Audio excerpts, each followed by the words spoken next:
Board of Directors, a California nonprofit mutual benefit corporation. Today is Tuesday, September 19th, 2023, and it's now 9:30 a.m.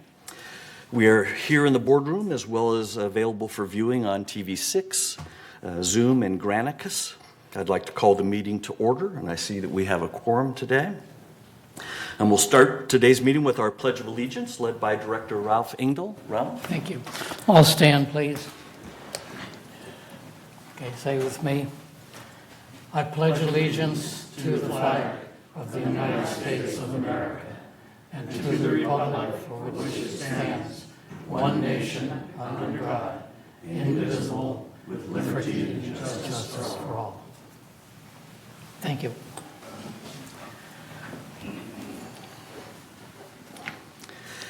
Great, thank you, Ralph. It's now time to approve our agenda for today. Can I get a motion to approve today's agenda? SK moves, Donna seconds. Thank you both. Are there any suggested changes to today's agenda? Okay, seeing none, we'll consider the agenda approved. We're now looking to approve the meeting minutes for 3 different meetings. Let's address each of them separately. First, can I get a motion to approve the meeting minutes for last month's open board meeting held on August 15th? Andy moves. Ralph seconds. Thank you both. Any suggested changes to those minutes? Seeing none, we'll consider those meetings approved by consent. Next, can I get a motion to approve the minutes for the agenda prep meeting held on September 1st? Ira moves. Ralph seconds again. Thanks. Any suggested changes?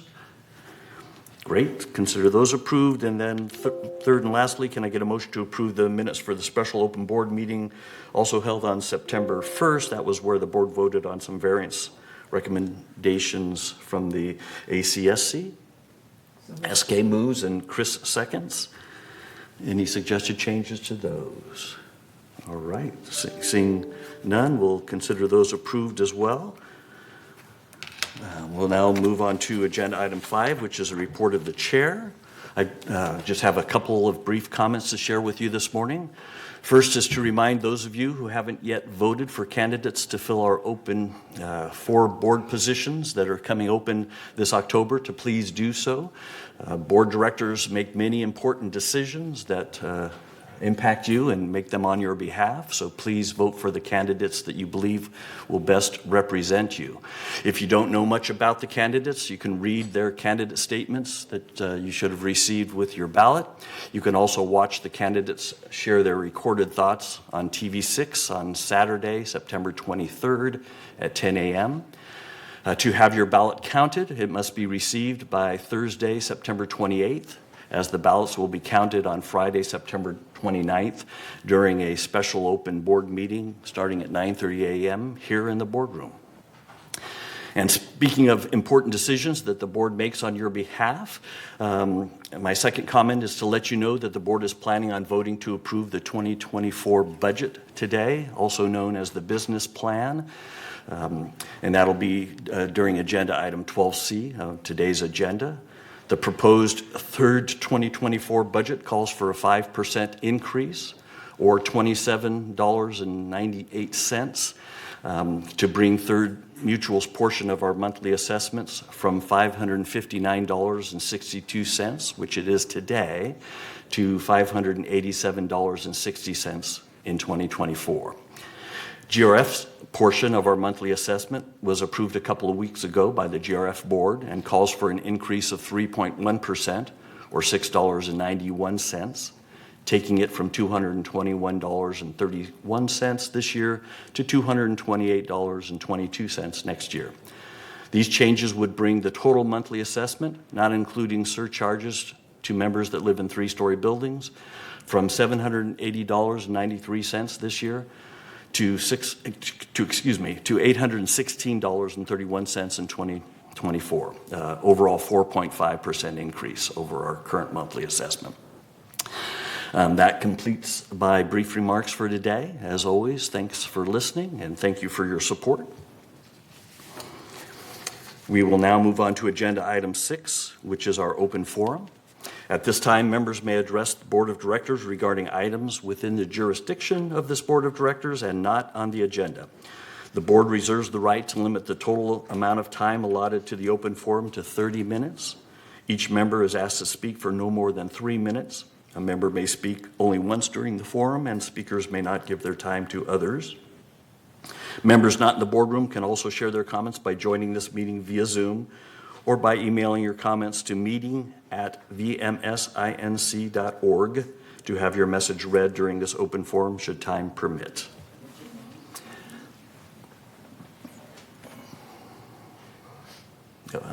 Okay, and Michaela, I'm assuming we have a member or two that wants to speak.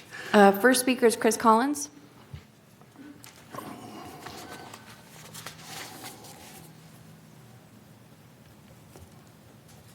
Good morning, Chris Collins, 3306Q, and I'm here with a report on, which is an update on the work of the Foundation of Laguna Woods Village on behalf of residents who are experiencing temporary financial crisis. This topic is planning for the inevitable. Will your wishes be followed? Have you had that conversation yet? When we were teenagers, that conversation had to do with sex. Now that we're in our golden years, the conversation is very different. That conversation is now about our future health care wishes and ensuring that they are followed should we suffer a serious illness and cannot communicate with our doctor. That conversation and ensuring that our future health care wishes are the new focus of the Foundation of Laguna Woods Village, and our topic is called Planning for the Inevitable. There was in August a program that aired talking about this, and there will be subsequent broadcasts. The topic was the series with future broadcasts examining other aspects of the topic. In other words, looking at decisions we need to make before it's too late, but unfortunately often avoid. Tune in and hear Dr. Matthew Jensen, the medical director of the hospice program at the Memorial Care Saddleback Hospital, and Dr. Larry Tran, the inpatient medical director for the hospital. They first highlight what can go wrong if someone's healthcare wishes are not known, particularly if the person is not able to communicate or has lost the ability to understand the severity of their illness. Among the topics that are going to be discussed are the creation of advanced medical directives, the designation of a surrogate healthcare agent, and the California POLST form. That stands for Physician Order of Life-Sustaining Treatment.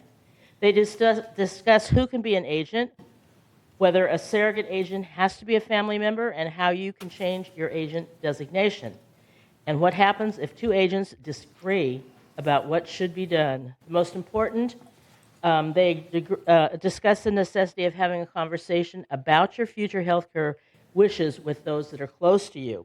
So if you have any questions about this topic or the upcoming broadcasts, please contact the Foundation at 949-268-2246 or the Foundation at comline.com. And for more information about the Foundation, please go to our website at the Foundation of Laguna Woods Village. Thank you. Thank you. Thank you. Next speaker is Susan Smallwood.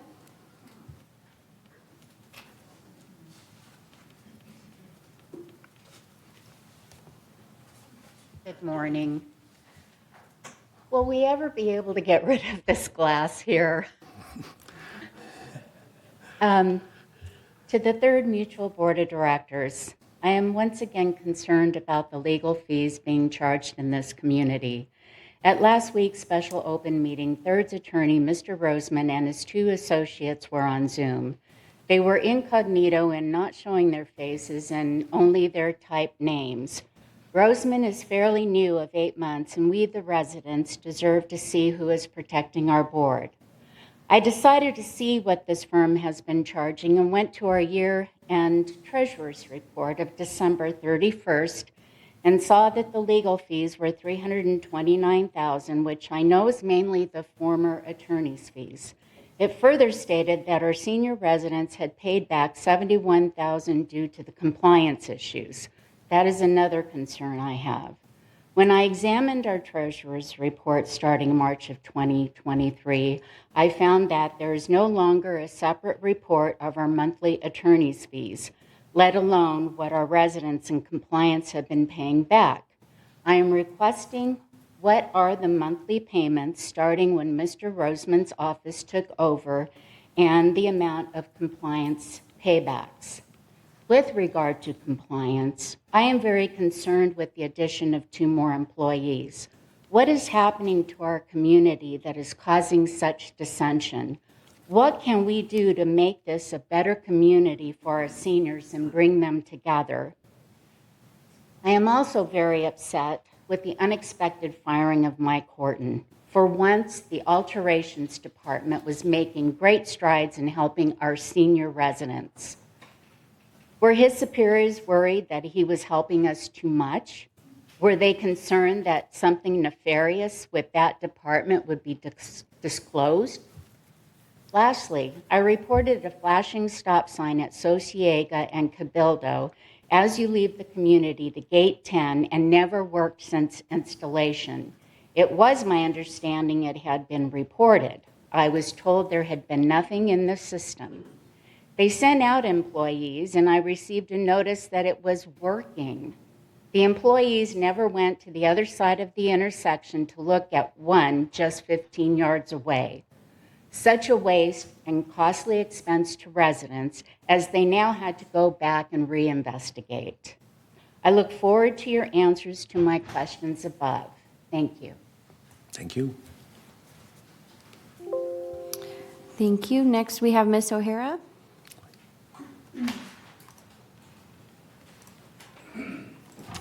Good morning, staff and directors.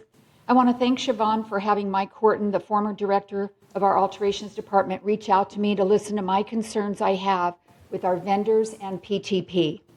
He was extremely effective in streamlining and hosted several excellent town halls. Resident realtors were greatly helped by Mr. Horton's ability to navigate and resolve their concerns. Our relationship with the city building department has also greatly improved because of Mr. Horton. I encourage this board to consider, can somebody turn off their phone, please? I encourage this board to consider inviting Chris Seeley, our building official, to collaborate here weekly with residents and their contractors. I met with Chris on Friday, and he is most willing to do this. I am extremely disappointed that Mr. Horton is no longer here, but very encouraged that he put in place a much-needed tracking system to manage contractors and vendors to ensure quality, compliance with contracts, specs, materials, and quality of work. 2 years ago, Prior to Paint tried to hammer smash our healthy wing wall. We pushed back as there was no sign of termites nor dry rot. Our building and entire cul-de-sac was being readied for painting. A vendor who seems to have a monopoly in here suddenly began installing gutters. Common sense says paint first, let it dry, then install if the flat roofs even need gutters. Please stop these vendors from installing just prior to our already unreasonable 15-year paint cycle, as our fragile exteriors need all the protection and best practices possible. My tenant received a knock on the door last week with a verbal notice. Gutters will be installed in December. Chris Seeley explained to me gutters are not required by code. What is required is that rainwater shed away from the foundation. Mine does that very well. Eric, the foreman of Lettner Roofing, is meeting with me today at 1 p.m. If a roofer or engineer is watching and available to meet me at my unit today, I would really greatly appreciate your support. 21318 Via Puerta. Isn't it time we invite vendor owners to VMS board meeting to introduce themselves? If we continue to keep them on their books, pay them millions annually, we deserve to meet them, hear their mission statement, and let them make their case as to why we should continue renewing their contracts year after year. Everyone in the business world receives, at the very least, an annual performance review, as outside competition is always looking for an opportunity. Historically, there has been a dark side to this industry. Residents would like to know we are being taken care of by the highest of standards. Most importantly, I encourage this board, GRF, and VMS to finally hire an independent engineer to determine scope of work for these expensive projects and no longer leave the decision solely to the vendors. Thank you for your time and consideration. Thank you. Thank you. Next speaker is Steve Coe.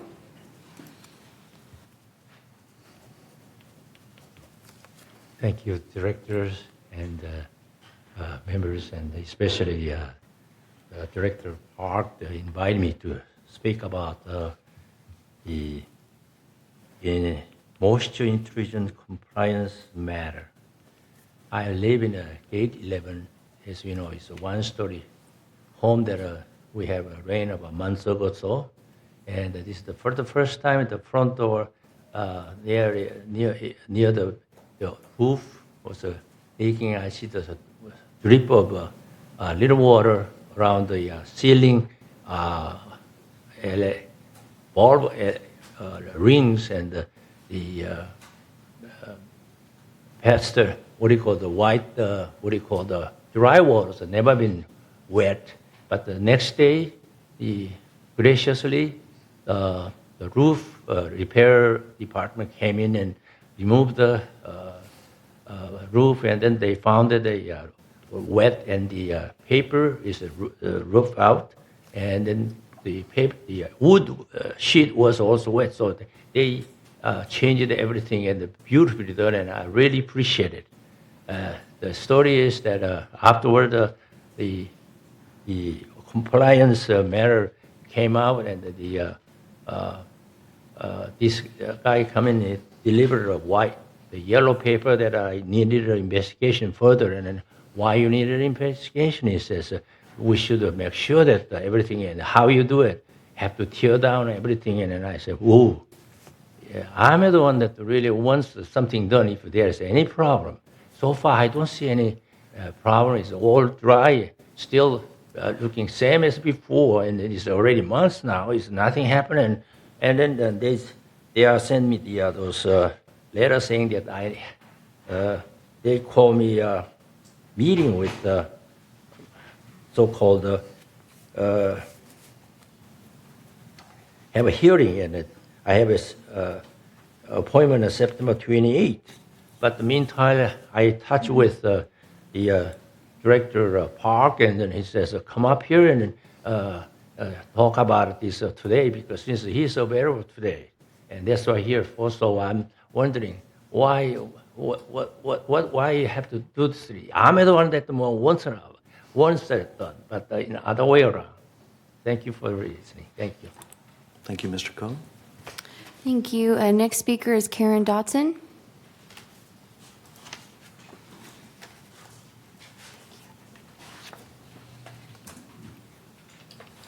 Good morning, everyone. Hope you're having a good day so far, listening to all of our complaints, and hopefully we'll get some resolution on them. I'm up here this morning on behalf of our building. I'm 32442D. I'm building captain. Unfortunately, we have a wily coyote that thinks he wants to become a resident of our building, and we see him every single day. Recently, he's been walking up the steps to our to our rec room. He is coming into our garages. He is defecating almost every day. We have several people with little dogs. I have called for my instructions to the Laguna Beach Animal Control many times, put a notice out every time someone sees him, they call. So far, nothing is being done, and I have residents who are almost afraid to come out. He is seen almost every single morning, sometimes coming up the steps, sometimes in the garage. We've had 4 times now that we've had to lift up spats that he has done in our garage. So there's going to be a point in time when someone's going to come out in the garage, I fear, and that coyote is going to be there. And obviously, he's not getting enough to eat, and I know he's not typically supposed to attack adults, but if he's hungry enough, I think he will. So I have a lot of residents calling me daily. I have them call, report it. I spoke with John again yesterday at Laguna Beach Animal Control and asked him, I know you've been getting a lot of calls. I've had everybody call that sees him every single day. What are we going to do about this?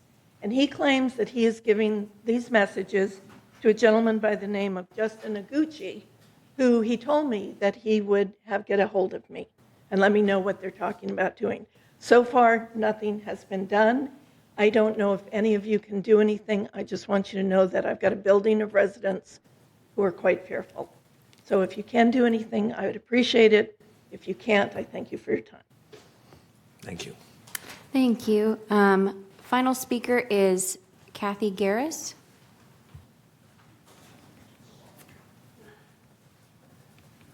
Just had a knee replacement done not too long ago. Some of you might be able to relate to that. So I'm not getting around as well as I used to. 3138B, cul-de-sac 303. I came here today to ask your help to resolve an issue concerning damaged plants in the front of my home due to fumigation, which was done last month. I've exhausted all other areas that I can go to.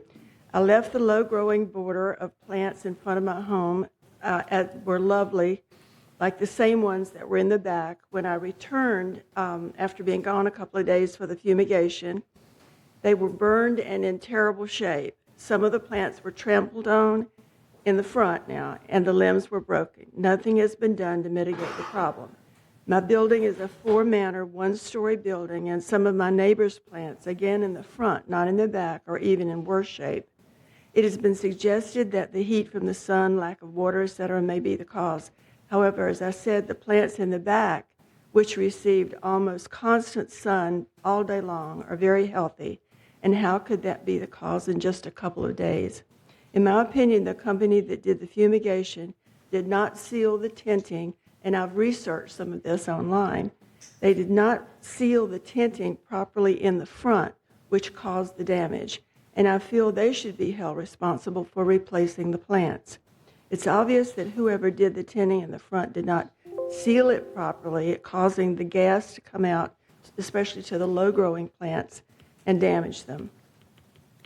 I understand we've been contracting with the same company for a number of years. Perhaps it's time to revisit that. In the meantime, I would appreciate landscaping, trimming back the dead plants and removing the broken ones.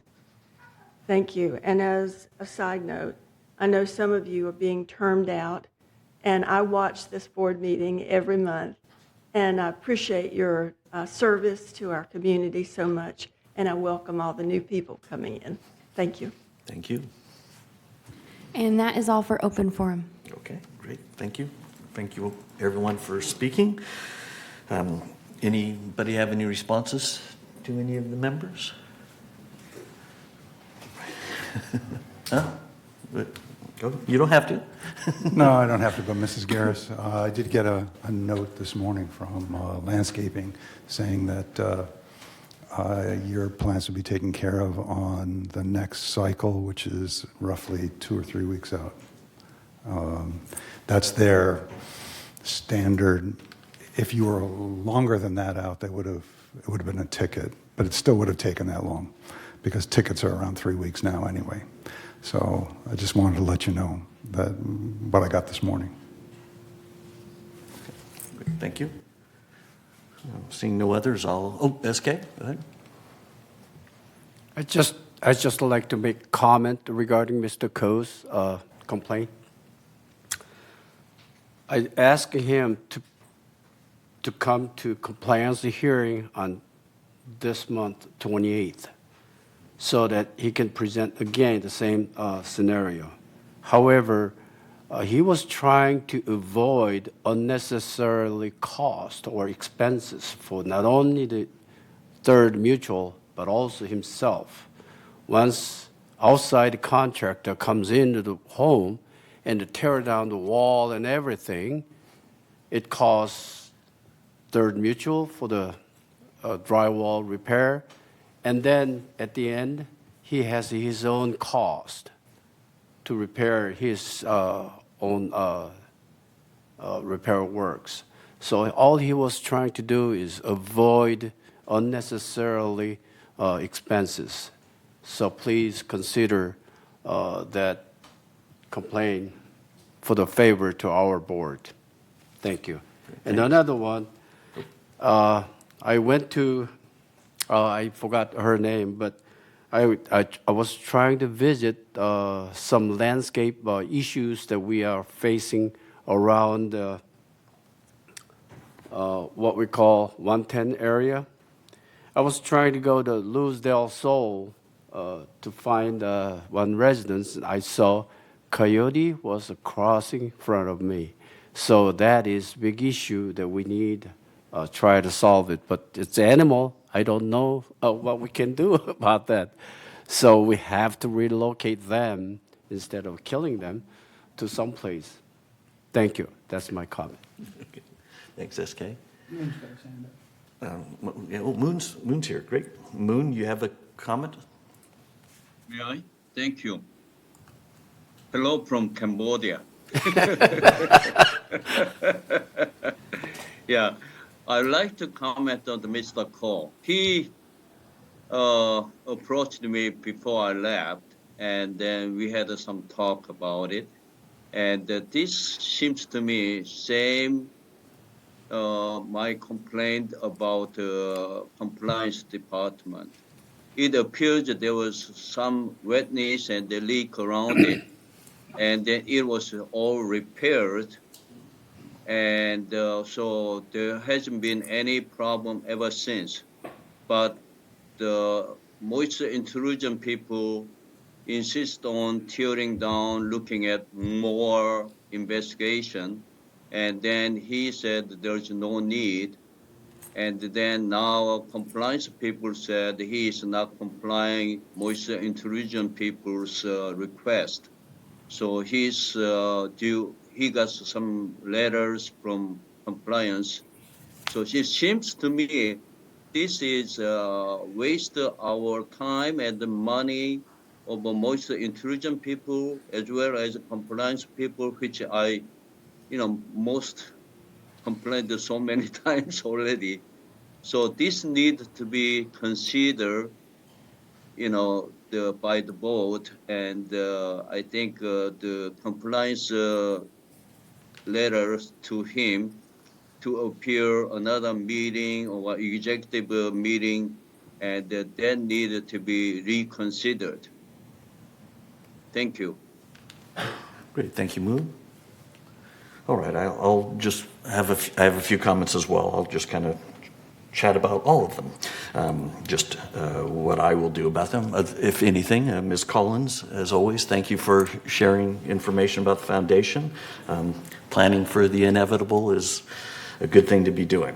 Ms. Smallwood, I will look into the legal fees and get you some information on that. Flashing lights, we're talking with staff about doing the job right the first time, so we will use this as an example of that, and how we can help get the right information the first time and then also go out and then resolve the issue as well. As we get into the budget discussion, just real briefly, the third has made the decision as far as the budget to actually reduce our compliance costs by 25% next year. So the two additional people may be for other mutuals versus third. Ms. O'Hara, thanks for your information. The out of order maintenance stuff is the one that I kind of keyed on, so I will be adding that to my list of things to work with staff on. Mr. Coe, your issue is a tough one. I will work with the maintenance and construction team to take a look. The goal of checking, it sounds like you had a leak, you noticed it inside your house. Things may look dry, but part of the mutual's efforts to make sure that its property is good, that mold isn't growing inside up there that might provide some harmful smells and things going forward is what we're trying to avoid. But I'll work with staff to see if there's some different options that we might have rather than having to cut into things. Ms. Dotson, I'm not sure there's much we can do about the coyotes, but I will check and see as well. And then I think Ira talked about Ms. Garris's plants that are going to be restored soon. So thank you all again for your comments. I will follow up with all of you, as I mentioned, that those of you I mentioned, and we'll proceed. Thanks again. I'm going to move on to agenda item 8. This board has requested that VMS assure us that the money that we provide them as part of our mutual assessments isn't being wasted as a result of fraudulent activities. Steve Hormuth, who is the Financial Services Director, is going to present us with some information regarding how our finance team works to prevent fraud via various internal controls that are in place. Steve, good morning. Thank you very much. Thank you for the opportunity. Go ahead and start off with slide number 2. So we'll begin with some quick definitions. So overall fraud, it's the wrongful deception act, but the goal is for personal gain. But the key word in this definition is intent. So mistakes may happen over the course of business with regards to anywhere in life, but if someone has the intent to deceive, that's when it steps into the fraud category. Fraud prevention, let me go ahead and turn to my left if that's okay. So it is the steps that we take on a daily basis to mitigate those risks, of course.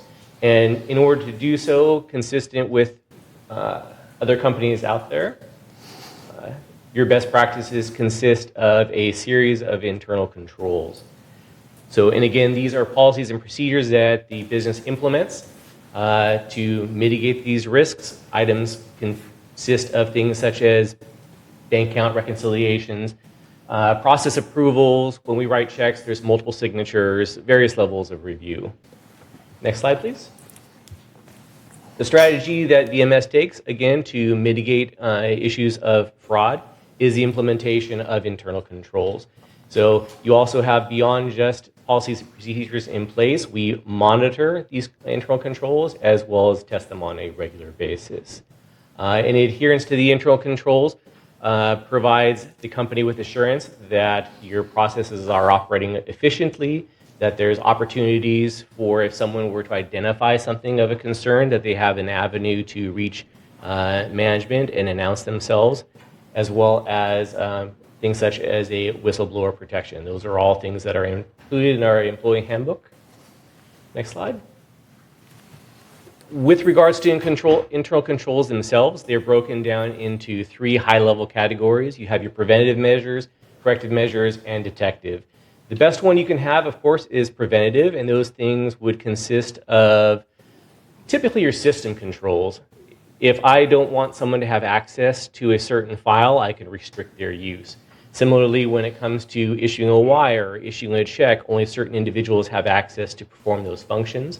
Likewise, when it comes to dollars, when we're making payments, within the system, I limit who has access over a certain dollar amount. So over a certain dollar amount, it requires my own approval. Corrective controls, as the name implies, if there was an issue that was identified out in the field or internal within my department, we would reassess, we would apply controls to mitigate that from occurring again. Lastly, you have your detective controls. An example of that I mentioned before is a review and or a reconciliation. The process has already been complete, so we're going to go ahead and take a look to make certain that everything was done appropriately and proceed from there. Next slide. Lastly, again, so going to talk about our VMS strategy to manage fraud, we employ internal controls, and this makes certain that we are preventing any of your assets from being stolen, any fraud from being committed, and then overall, what we're striving to do is improve efficiencies. As we're working through our processes, if we find a gap in a process, we close that gap. Okay, well, you've always had internal controls in place. What we did in 2022, so last year, is we took a look and we documented everything in flowcharts to make certain that within VMS, everyone is aware of all the multiple steps that are included, and this allows us to go through and test those internal controls. Again, just repeat myself, you've had internal controls in place, but we didn't test them. So this flowchart documentation as well as testing documents allows that to take place in 2023. With regards to our goals going forward, we're testing all the financial processes first, because again, I mentioned that those processes were documented in 2022. We have objectives in the future to document further processes in the future, but we're trying to just put our arms around and test what we already have documented first. Next on that list is consultant observations. We had a consultant help us with the documentation processes last year. They identified a couple of improvements that they identified, and we're making those improvements as suggested. And then, like I said a second ago, with regards to the work centers, as we finish up with the financial processes, we're going to be moving out into the various field operations and documenting those processes. Lastly, if something were to pop up, whether it was introduced via my team, one of the work centers, or through the CEO's office, we will attack it from there with an ad hoc project. Moving on to what was actually documented last year, we have all of our processes from a financial perspective broken down into 5 different areas. Financial close and reporting, that's typically what you think of when you think of an accounting team. We're booking journal entries, we're doing reconciliations, we are providing management reporting to all of you and all the other corporations, so those processes are documented. Similarly with human resources and payroll, clearly there's a lot of processes that are documented as part of those features, given the fact that salaries and employee comp makes up about 60 to 7% of your ongoing expenses. Long-term assets, not really so relevant within third, but with regards to GRF, you obviously have significant assets on your books.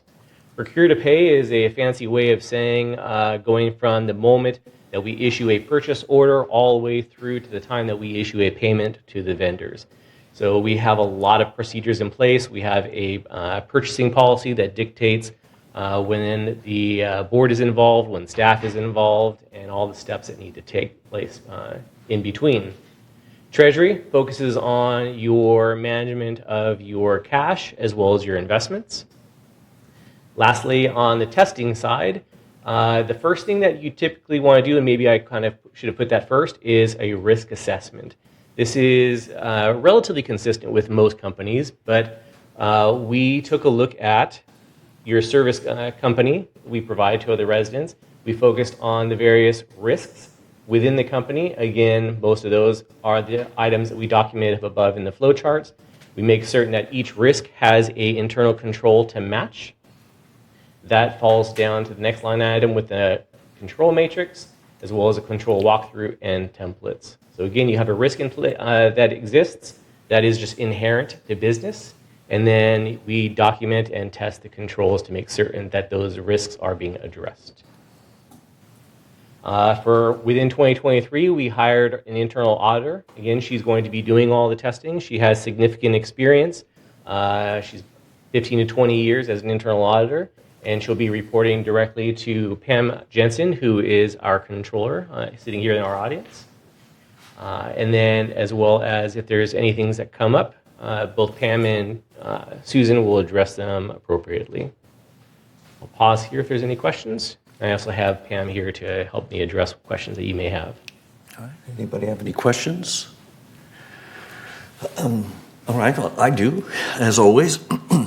A lot of words, but I'm not really sure what the result is. So have there been any fraudulent activities identified in both of your tenures here? So during our 10 years, so we had an issue with coins being collected from the laundry rooms. So we've put in an internal audit. We've put in additional processes. This is going back about 5 years.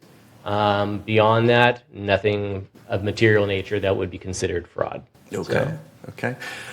And if I understand correctly, your controls today are mostly around the financial aspects. You're working to expand that to other aspects of the business that VMS runs. Is that a correct statement? What we've documented, yes. So we've formally documented everything within financial services. So I don't want to say that there's not internal controls in other processes outside accounting. Okay. But that's what's been documented, that's what's being tested. As soon as as soon as Susan, our new internal auditor, gets up to speed and starts testing successfully all the internal controls within our department, she's going to be moving out to all the other departments and working with those teams to identify those internal controls that are in place, and then testing those accordingly. Okay. And actually, if I might add, going on what Steve said about the laundry, that is an area that Susan has been working with security. Security has a manual in which they state what are the procedures to safeguard the coins. What happens is there are some gate ambassadors who are trained to go out and pick up the coins and communicate and coordinate with security to bring the coins back to a secure location where there is a security officer who's there. They count the coins. So all of that is documented. What Susan has found is that the framework was there. She has recommended that there just be some further clarification. For instance, they drive around in a car, and the keys to the car, she's saying, let's make sure that it's signed out and signed back in. So it was stated that the keys will be tracked, but she said, let's specifically state sign in, sign out. So that's what Susan's doing, and that's what we envision then. That is a separate work center from financial services. So as projects come about, that same type of thing. Work centers do have their procedures documented, but it's now an internal auditor reviewing them to strengthen. Okay, great, thanks. Any other question, Andy? Hi, Steve. I was wondering how the new internal auditor is going to interface with the outside auditors. Good question. The auditors will have direct access to the internal auditor. So because you are not a publicly traded company, the external auditors don't rely upon internal controls. They do a deep dive into your financials. But they will be asking questions guaranteed of our internal auditor and asking if anything has been identified. So we'll develop that over time. So again, August 15th was her first day. So KPMG is aware that we have an internal auditor who having just started, and then we'll develop those procedures from a reporting perspective. Great. I would just make a request that, maybe quarterly, if not more frequently, we hear the results of what this new auditor is doing and finding, so that we can continue to assure the board that everything is working as we're expecting. Okay. Appreciate the presentation. Thank you. Thank you. Thanks. All right. Moving on to agenda item 9, which is the CEO report. Siobhan? Thank you, Honorable President, members of the board. This morning, I want to touch on 2 items. The first is how residents can stay abreast of what's happening in the village. And secondly, how residents can be sure they receive the information that they want to receive. Very briefly, we have 5 touch points for residents, and I'm going to go through each one of these individually. So I'll move to the next slide, please. In terms of digital platforms and email, there's What's Up in the Village. This is sent every Friday to nearly 17,000 recipients via email. It covers news and events, amenities and activities, reminders and information, village television movies, all upcoming meetings, and so forth. Residents may subscribe to digital communications from our communications division on the village website. They need to go to lagunawoodsvillage.com and select Contact Us. That's circled in red on the screen before you. Please scroll to the bottom, complete all fields, and request subscription to village communications, emails, and alerts. Residents may also make the same subscription via email request by emailing info@lagunawoodsvillage.com and request to enroll in village communication emails and alerts, including What's Up in the Village weekly e-blasts. Please email info@lagunawoodsvillage.com and request to receive emails from GRF, as well as your housing mutual, depending on where you live, Third or United, since the presidents of each of these corporations send regular communications to their members. Please include your name, manor number, and an email address. And please note the email address you have on file with Resident Services does not subscribe you to What's Up in the Village or any of the other things I just mentioned. You must request a subscription to the communication information. Residents may also check the latest news on our website. And again, that's Laguna Woods Village News, and then go to News Home. There's also real-time information and updates available on our Facebook page. I want to mention Code Red emergency notifications. This is a way to receive voice, text, and email messages in the event of an emergency. To enroll, you may visit lagunawoodsvillage.com and click on the Code Red icon in the top left-hand corner.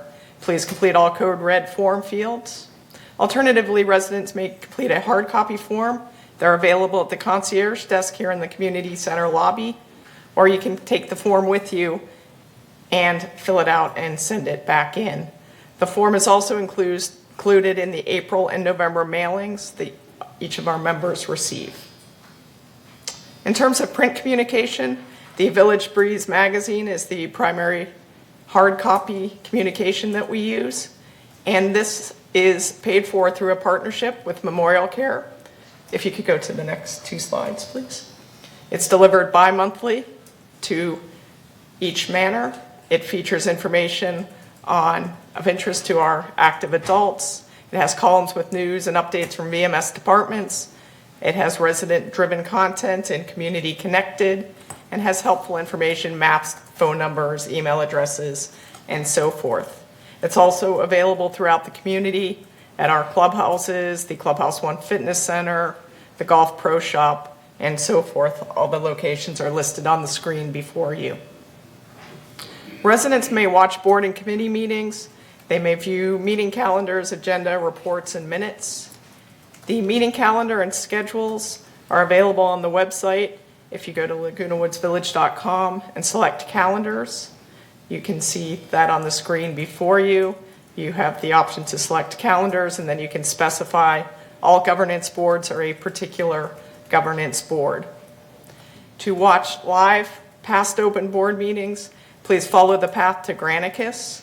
And again, you access this by clicking residents on our homepage, and then board meeting videos at the bottom of the list, also circled in red. To watch live board and committee meetings, they're available under upcoming events. To see the past open board meetings that have been recorded, these are available on archived events. Residents may watch many open board and committee meetings via Zoom. To do this, look for the Zoom meeting link in the open forum section of each respective board or committee agenda that is posted. And these again are posted to Laguna Woods Village under the calendar section in the All Governance Boards calendar. Click on the link a few minutes prior to the meeting to launch Zoom, and then select Open Zoom Meetings and launch the meeting when prompted. There is no password or registration necessary. Residents may also watch board meetings on TV6. Monthly open board meetings are televised live on their respective Tuesday at 9:30 a.m. All board meetings are replayed the following Thursday at 1:30 p.m. and the following week on Wednesdays at 6 p.m. Meeting recordings are also available on YouTube. The easiest way to access the Village YouTube channel is by pressing the red arrow icon at the top of our homepage on the website, as shown on the screen before you. To find recreation activities and classes, again, please go to the Village homepage and select Amenities, and then Activity Calendar, and you can see the events, classes, and activities by day on the calendar to the right side of the screen. Village Television TV6 offers an array of programming, including This Day and movies, as well as other live programming, such as Let's Talk Tech and Discovering Laguna Woods Village. A common question is, how do I sign up for the various lists? This is kind of the meat of my presentation this morning. This includes our marketing and communication email lists, the association membership list, and the preferred delivery method. In terms of marketing and communication email lists, the email you have on file in resident services does not subscribe you to what's up in the village and other communications. You must request a subscription. Residents may opt in and can opt out of email lists used for communications. To update your email for the marketing purposes, you can email info@lagunawoodsvillage.com. You can click unsubscribe at the bottom of any village email message to stop receiving. However, per FCC regulations, you will then need to resubscribe to village emails. In terms of the association membership list, this is the official membership list that resides with resident services. It is for business purposes other than village marketing and communication emails. Again, the two are not linked. You may update your membership information, including mailing address, phone, and email address by emailing resident services at residentservices@vmsinc.org. The association membership list email is accessible to the general membership via a records request through the CEO's office. And Civil Code Section 5220 allows members to make contact information inaccessible to the general membership. And to do this, members must notify the association of his or her wishes. They may fill out the opt-out authorization form that is mailed in April and November in the business plan and audit packets, or they can log into the resident portal to do this. All options are detailed in the opt-out authorization form that is mailed with the mandatory mailings. And then there's the preferred delivery method, which is established by the new Senate Bill 392, which mandates that an association deliver a document in accordance with a member's preferred method of delivery. To update your preference for 2025, you can populate the form that comes to you in November or April 2024 with your mailing preferences, or you may email your preferences to information@vmsinc.org. As a reminder, going paperless can save up to $7.50 per manor per year. And again, if we had 12,000 members who went paperless, this would save $90,000 per year. So again, we encourage people to go electronic if possible. And the preferred delivery method list does not affect the association membership list in any way. So it's, again, a separate item. Staff recognizes that lists and systems are complex, and we're evaluating ways that members can simplify the process of updating information, enrolling in the various programs, stating preferred delivery, and so forth. So please stay tuned on that. But that's an overview of what we have available, and I thank you for your time this morning. All right. Any questions? I see we have two. I'll start with Ira, and then Jim, and then Andy. I know in the past that when a new resident buys into the community, that it's been an automatic opt-out of everything. Has that been able to be changed to an automatic opt-in? That's kind of under my future communications, if we can just automatically opt them in, and then they would have to opt out. That's something we're taking a look at. Do you have any idea when that would occur? We're taking a look at all these options now. We have to research the pertinent laws and so forth. So Okay, we great. are working on it. Thank you. Okay, thanks. Jim? I do a lot of the new resident orientations, and this concise packet really seems good. I wonder if there's a way on the webpage we could have a drop-down that says new resident orientation and put this in as one of the subject matter where they could just go through this whole scenario. Because I think it's laid it out much, much better than having to search for it. And so it could just be a packet included and maybe a title under the subtitle drop-down, new resident orientation, have the whole packet that we normally use, plus add this to it as an addendum. We can certainly do that. Thank you for that suggestion. Okay, Andy? Hi, Shaban. Recently, you mentioned a reorg of sorts in the marketing and communications area. I don't know if I've got that right. What does that mean for communications to residents? There will be no change to communications for residents. What we did was eliminate a department and split the department in two parts. The broadband services part went to the general services department, where Paul Ortiz is working now with General Services Director Robert Carroll. The communications piece is residing in the CEO's office. It is headed now by Elise Rothrock, our communications manager, and she reports to Catherine Laster in the CEO's office. But there is no change whatsoever to how we communicate with our residents. Okay. All right. I had a question, and then I'll ask if there's any questions from third members.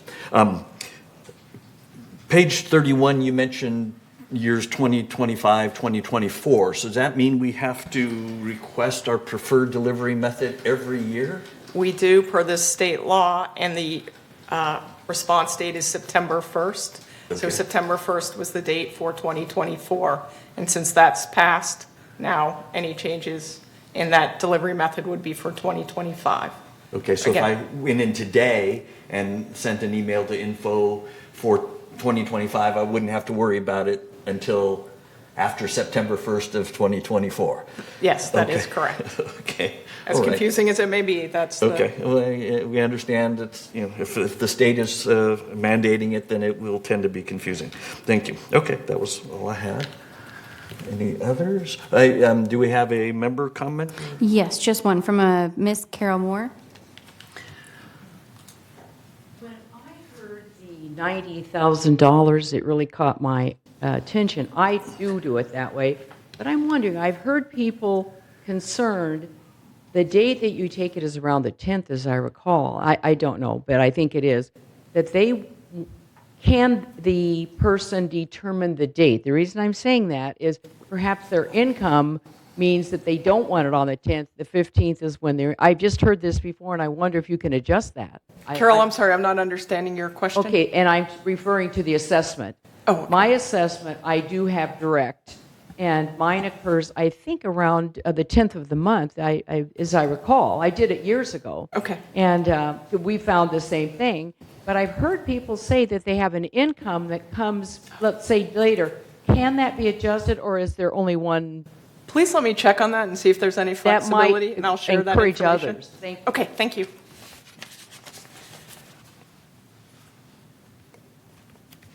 Okay. Thank you, Ms. Moore. I'll make a note of the question as well. And she was essentially easy pay. Can you determine the day that the payment is extracted from your bank account? So, I'll want to know the answer as well for one of my future communications, perhaps.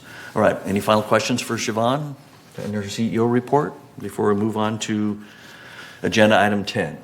All right, moving on to agenda item 10, the consent calendar. All matters listed under the consent calendar are recommended for action by committees and will be enacted by the board via a single motion. Today, the consent calendar consists of ratifying the preliminary financials for the month of July 2023, approving a landscape committee decision denying the removal of a tree, and approving a variance request recommended by the Architectural Standards and Controls Committee, or something like that. So those are the three items really on our consent calendar, I believe. Can I get a motion to approve the consent calendar? SK moves. Ira seconds. Thank you. Are there any questions from any members regarding the consent calendar? Okay, all right. Any objections to approving the consent calendar? It's kind of how we normally do that vote. Seeing none, consider the consent calendar approved by consent. And we'll move on to agenda item 11, where we'll discuss unfinished business. Agenda item 11A is for the board to entertain a motion to rescind Third's current barbecue rules and regulations. This proposal was forwarded to the full board by the Resident Policy and Compliance Committee, although the Resident Policy and Compliance Committee's vote was not unanimous when they voted for whether or not to present this forward. Last month, a majority of this board approved these changes for 28-day member review and comment. So today we'll be voting as to whether or not to rescind Third's current barbecue rules and regulations. So to start us off, I'm requesting Chris read the resolution for us. Okay, before I read the resolution, I just want to let you know that there's the reference to the committee is incorrect. It should be the it should be resident policy and compliance and not compliance ad hoc committee. Okay? Barbecue grill rules, and regulations. Whereas on March 16th, 2021, the Board of Directors adopted the barbecue rules and regulations to set forth guidelines for the use of barbecue grills. And whereas the Resident Policy and Compliance Committee has recognized the need to reevaluate the barbecue grill rules and regulations and determined that they are constricting to the members and should be rescinded in its entirety. Now therefore be it resolved on September 19, 2023, the Board of Directors of this corporation hereby rescinds Resolution 03-21-18, the barbecue grill rules and regulations, and resolve further that the officers and agents of this corporation are hereby authorized on behalf of the corporation to carry out this resolution as written. Great. Thank you, Chris. Can I get a motion to approve the rescinding of the Third's barbecue rules and regulations before we discuss it further? Jim moves, Ira seconds. Thank you. All right. Any questions, comments from members of the board? Andy? Mark, is there a procedure, and I know there is, to amend this resolution so it's not an all or nothing kind of thing? In other words, when would I make a proposal for an amendment to this thing? I think you can make that proposal now. Make a motion to amend this and see if you get a second. I make a motion to amend the resolution currently before the board to exclude charcoal barbecue grills for three-story buildings. Okay, all right. Everybody understand that motion? He's requesting that we don't rescind the entire policy. We rescind it all, but... There's a carve-out in effect for three-story buildings that would continue a prohibition on charcoal grills. Okay, I understand that. Oops. Anybody want to second it? Okay, Ralph, are you wanting to second it? Or are you having a question on it? I would suggest changing from the wording from barbecue grills or charcoal grills to any open flame grill, and that would include the charcoal when you're igniting them, unless it's an electric igniter. Okay, that's so completely different thing. So you weren't seconding his motion. You were trying to even make an update of the first motion, second, now a third suggestion, correct? Trying to modify. I might suggest let's see how this goes, and then see. Jim, you were seconding. Yeah. No. I want to comment too. Basically, I want to define what I feel is the purpose of rescinding this, and it's to rescind it and get a clean slate. And then we put in new barbecue rules that are much more concise and understandable. The way they're written now, they're so convoluted. They want a type of tank that doesn't even exist for propane. So basically, we just wanted to wipe the slate clean and start over, rather than amendment to amendment to amendment, because we've run into cases where we have resolutions and then we find a resolution we forgot to get rid of, and so we're caught between two different resolutions where one wasn't superseding the other, and it just gets so convoluted. So the purpose of this is to wipe out this bad set of rules that's hard to follow, completely unenforceable, and start over with a new set of rules. Okay. All right. So I'm going to go back to, do we have a second of Andy's? Is there a second? Did he second? No, I think he was trying to change it still. So he wasn't seconding yours. You were trying to change it still, right? Yeah. Okay. So it we don't fails. have a second of So it yours. fails. If you have a new motion, you can, or we can just... I would say by discussion, if Jim is right and what you want to do is wipe the slate clean, why can't you do that by simply writing the new resolution, which obliterates all previous ones? That's what's usually done on these things. Do you follow me? I follow you. So Andy, your motion wasn't seconded. Okay, failed. so right now the motion on the board is to rescind the current barbecue policies. Are you making a comment on that? Or are you trying to present a new motion? I'm sorry. No, I'll just say I'm making comment on that in Okay. relation to what Jim just Okay. stated. As far Okay. as wiping the slate clean, you can do that as part of the motion when you do a new one. When you put the new one in, it obliterates everything previous to it, that's all. I hear you.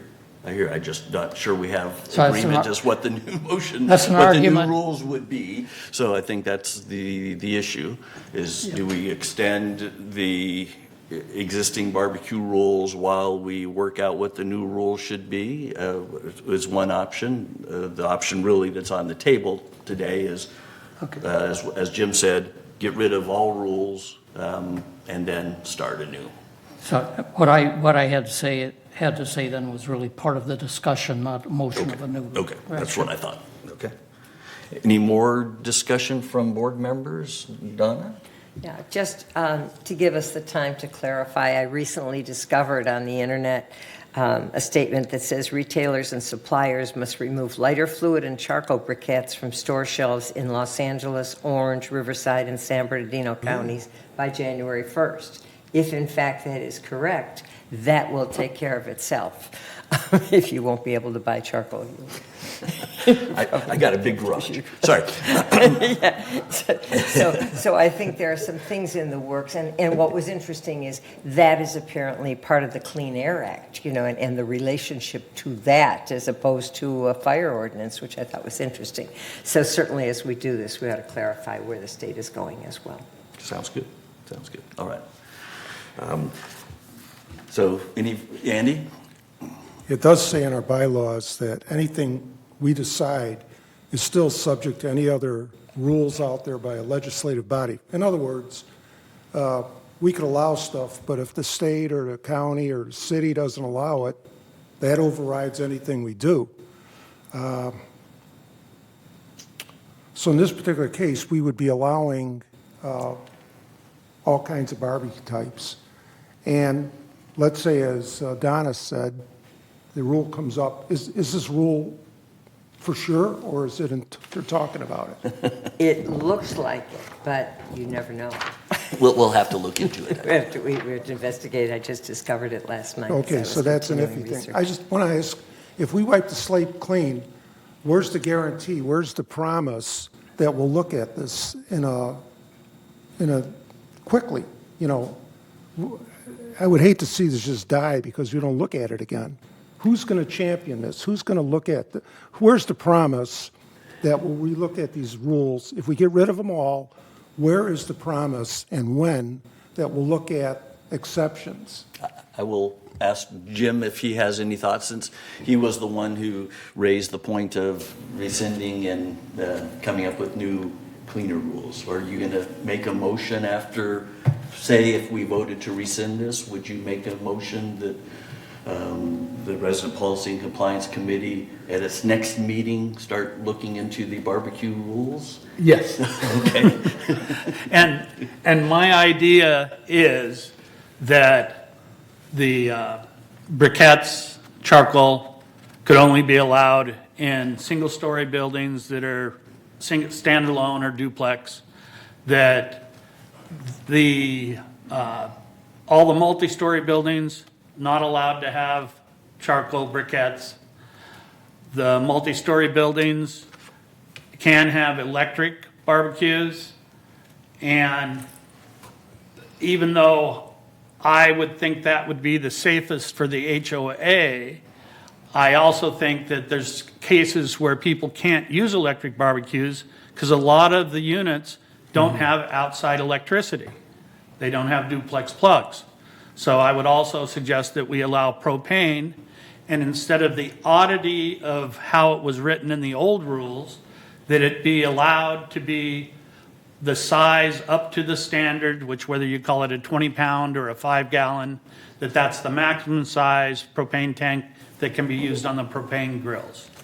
So Okay. that's the where I think we That's should the go. rules how you would write them. Okay. That's how I would write them. Okay, got it.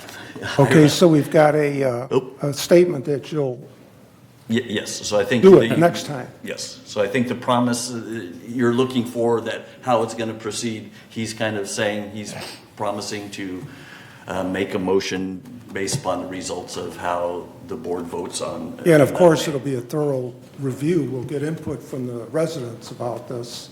So, okay, all right, I trust you, Jim. You're a good guy. I trust you. So that's it. Thank you. I've already written it up like 4 times. Okay. Well, your thoughts. I'll suggest it to Your the thoughts. compliance. Ira. And I would second Jim's motion of what he would ask for from the compliance. Okay. So Andy's covered. Okay. All right. Any other comments from the board before we go to member comments? All right.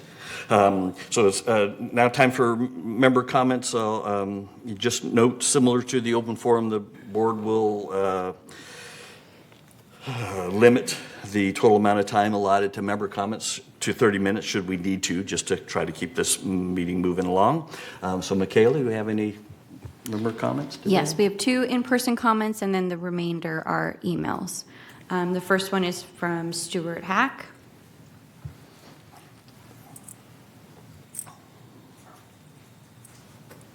Hi, Stuart Hack, 2393, 3D, and I'm here speaking on behalf of the Gardenville Association. So we're 3-story buildings, and the input from the Gardenville Association is pretty much what Jim and Ira said that they would vote for and suggest at the next committee meeting of the Residential Rules Committee. And if that's what they're going to do, I think that will solve the issue. Although I think it's possible we could have solved it here with another motion, but we'll accept that. Thank you. Thank you. Thank you. Next speaker is Jim Southworth.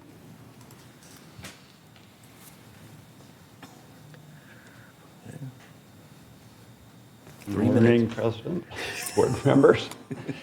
No lengthy written reports today. I've submitted 2 before and will stand by them. I support the motion to rescind and stand on those prior communications. I requested data about 10 days ago, and last night I received data from the staff, a couple spreadsheets, answers to questions. I only made 2 copies to pass out to you. We have them. But I think it's pretty clear that the data does not support the current prohibited rules. They're overkill. Regarding the charcoal, I don't really support it for 3rd-story buildings because I'd be concerned about the dumpster fire issue. Okay. Let's see. This data would, when you look through it, you don't see a whole lot of fires happening. You see complaints.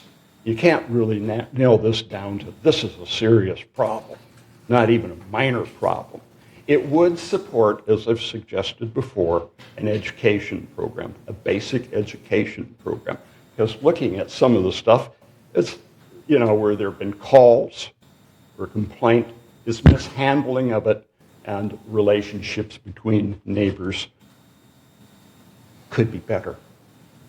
So that said, the biggest issues I see are the 20-pound tank issue, because virtually all barbecues now are prohibited in the village because they don't comply with that. The other thing is the building grill separation requirement is unsupported, completely unsupported. And that does make grilling pretty tough in many cases. In fact, most of the 3-story buildings, patios outside the recreation rooms, west of Moulton Avenue, those patios are quite narrow, unless, of course, you would like to support us building wider patios. So, I do not own a grill. I used to have them. My son has them, but I don't have any intention of buying a grill personally because I have an enclosed balcony. I did have one when I lived upstairs on an open balcony, but I don't have one. However, our building committee might be interested in buying one for our recreation room. And there are three other people in our building that either have or had grills. So there is an interest in getting rid of this. There is an interest in being able to do our thing. Thank you. Rescind it. Thank you. Start later. Thank you. Next speaker is Teresa Keegan.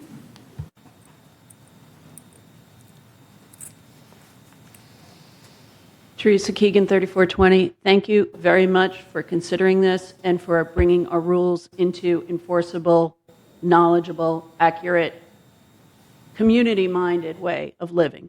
And I think if you rescind this rule, it gives us a clean platform to move forward. And I would appreciate you rescinding it. Thank you. I'm going to go ahead and read the resident emails. The first one is from Joey Sims, and they said, in regards to the barbecue rules, please do not allow in 3-story buildings. We are now having problems with people cooking on balconies, pot smokers on patio, no more. The next one is from Jane West, and they said, I would like to see the prohibition of charcoal grills rescinded. A lot of us barbecued for decades prior to moving here and are capable of managing charcoal, especially when you love to cook Thanksgiving turkeys on your grill. The next one is from Jamie Palo. Dear Third Board, I am in support of rescinding the barbecue rules. I oppose excessive rules on this matter for many reasons. During electric outages, a propane barbecue is an alternative cooking source. Next, a smaller propane tank is not readily available or sold nearby as standard and increases the number of tank fillings. Thus, the number of potential propane leaks as compared to the standard tank size. Regardless of tank size, if left on, the propane will burn off eventually, whereas an electric grill is a danger as long as it is plugged in similar to our electric stoves. Risk of physical burns can occur if shut off is forgotten. Last, with the age and ability range we have in this community, I feel the majority of those choosing to use barbecues would be those capable of physically being able to do so and able to follow basic common sense practices.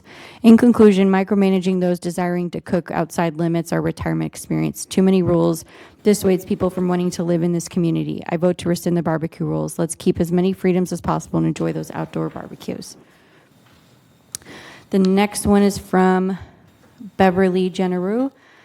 Please be mindful that many in the village suffer from pulmonary problems, COPD, allergies, asthma, and other breathing difficulties. Smoke can exacerbate these problems and be a real health hazard to seniors already coping with compromised health issues.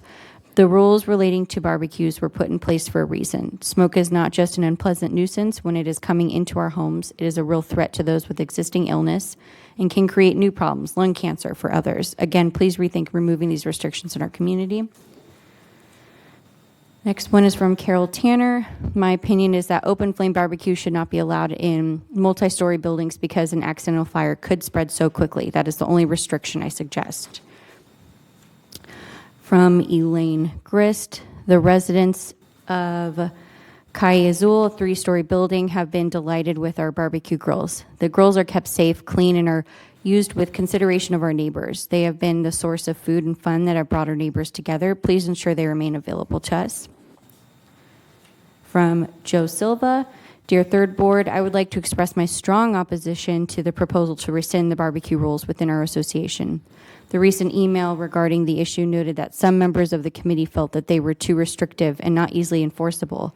While I understand the desire for less restrictive policies, it's crucial to consider the potential consequences of relaxing these rules. We have observed that certain existing policies, such as the no fruit tree planting rule or watering rules, are not consistently enforced. However, it's essential to recognize the barbecue policy differs significantly because violations can lead to catastrophic loss of life and property. I reside on the second floor of a 6-unit building, and my immediate neighbors below me and next door both use charcoal barbecues, often employing accelerants to starting their fires. While I appreciate their careful handling of the fires and their infrequent use of the barbecues, I must admit that I do feel some unease knowing that flames below my balcony are being fueled by accelerants. Mistakes or distractions can occur, and the consequences could be disastrous. Additionally, as an admonishment to residents, I would add the following clause: fire liability. In the event of a fire caused by barbecue activities, the responsible resident will be held liable for any and all damages to units, common areas, and property resulting from the fire. Having these rules in place serves as a reminder for residents to prioritize safety and facilitate self-regulation among impacted neighbors. It is also crucial to make these rules widely available before the start of the barbecue season through channels such as TV6, emails, The Globe, and The Breeze. It's worth considering whether different rules or exceptions might be appropriate for standalone units or single-story buildings, but in multi-story units like ours, the potential risks are far too significant to justify removing safety regulations. Next one's from Jeffrey Juno, and they said, I oppose to refund the barbecue rule to 2 or 3-story building residents. The smoke will cause health issues for residents, and the possible fire hazard is impossible to avoid. From Lynn Katz, and they just asked a question. They said, if we rescind the barbecue policy, would it affect our insurance coverage or premiums? Just a few more from Mark Richter. I read with interest the proposal to rescind rules governing the barbecue rules, and I have only one question. Why rescind reasonable and practical rules that promote fire safety and avoidance of nuisance for all third, mutual, and residents, especially at a time of ever-increasing property insurance costs?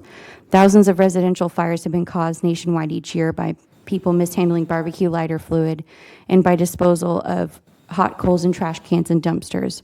I'm a resident in the 3-story Garden Villa unit and have been told by a longtime resident that a fire was started by someone dumping hot coals down the trash chute prior to the current rules being adopted. Similarly, the fuel tanks for gas grills constitute a significant risk for fire or explosion if the valve is not securely closed and detached from the grill after each use. Considering the age and variable physical and mental abilities of many third mutual residents, the potential for a major catastrophe is significant. Continuing to prohibit charcoal grills and requiring gas and electric grills to be at least 10 feet from building exterior walls and never within breezeways and balconies seems prudent. The next one's from Norma Jean Brady. They said, first of all, any rule quietly put in place is a sign of communism. We, the people, have the right to make these decisions and not the minority leaders. What I'm about to say is not based on fear, but fact. We are in too close proximity to have endure the smoke and smell of neighbors' barbecue. I know this firsthand. Billows of smoke would blow into my apartment from the apartment below me. I had to shut down all doors and windows on a hot day. I never complained, although I should have. I'm speaking from my experience, which made living in a 2-story building near impossible. I'm a vegetarian for 66 years. I'm now an owner in a 3rd-story building. I do not want the smell of burning flesh near around me. It is repulsive, to say the least. I'm sure if we can't have gas stoves for safety reasons, why would you want barbecues in such a close proximity of neighbors? The solution is an easy one. Make a family picnic ground with benches and overhead protection from the sun where all residents can go to barbecue. My first choice would be where the old Leisure World Globe stood. Plenty of space and easily accessible to all residents. The time has come for people to be more considerate of their neighbors, especially the ones that do not barbecue and do not want to smell the barbecue smoke. Thank you for your kind consideration in this matter. We have one from M. Variel. They said, I agree with some board members' opinion that the current regulations are too restrictive and not easily enforceable. The safety tips are excellent. Members can benefit from it posted on the website, and they said to please rescind the current barbecue regulations. And then the final one is from Diane Triantis, and they said, barbecues, the elimination of grill restrictions in garden villas is a very bad idea. Allowing grills with charcoals and flames is a fire hazard in such close quarters, not to mention a smoke irritant in multi-level building. This also applies to 2-story condos with individual units on ground floor and second floor. I think it's okay to allow open flame grills in single-level units only. And that is all for the member comments that were emailed in. Thank you. Any final comments, questions before we vote? Yes, Ira? More of a comment. I think it'd be prudent, no matter which way the vote goes, to have the handout from the OCFA to be put in the new resident packet as well as be put online for grilling. They have a one-page handout that would be good to have for new residents as far as grilling safety, and just to have it online in case people want to look there. That's it. I had to walk out, so what is the current motion we are voting on? The one in the agenda to rescind. Because Andy made... The one in the agenda to rescind. Andy did not get seconded. Oh, it did not get seconded, okay. Okay. Anything else? All right. It's now time for us to vote.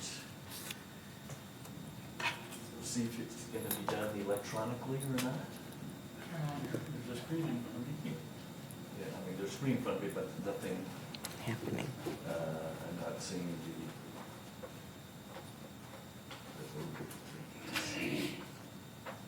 the realities.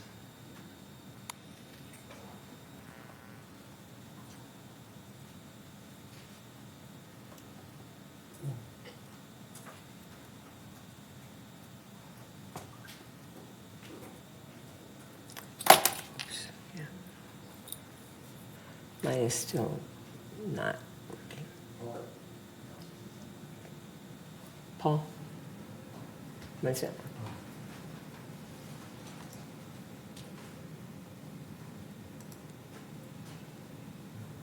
Okay. I ask a question? All right. The motion passes to rescind. Vote of 8 to 1 years not working. Mark. Mic is not on? Oh, thank you. I thought you were pointing to your screen. So thank you. So the vote is it passed 8 to 1.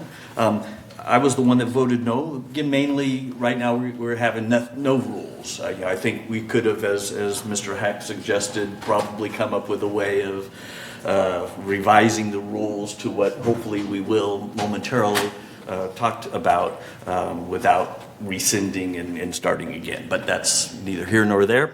Do I have any final comments, Jim? Well, does it need a motion for us to let the compliance or whoever resident policy, yes, we would. That we would like to rewrite them to where no charcoal wood fires in multi-story buildings. Okay. Why don't you send, so, and Ira, you're going to second that motion, are you? Yeah. So let's not get into the exact specifics, because everybody may have different views Right. than yours. Send yours to me if any board member has any that they want to, and you aren't already on the Resident Policy and Compliance Committee, send them to me. And I chair the Resident Policy and Compliance Committee. We'll meet next Wednesday, and we will start talking about new, improved barbecue rules. And I have. Does it need a motion? Yeah, you made the motion, Ira seconded it. Anybody disagree with that? Motion to send it to the, what's it called, resident? To have the Resident Policy and Compliance Committee come up with new, improved barbecue rules. Sounds like a good idea. Yeah, good.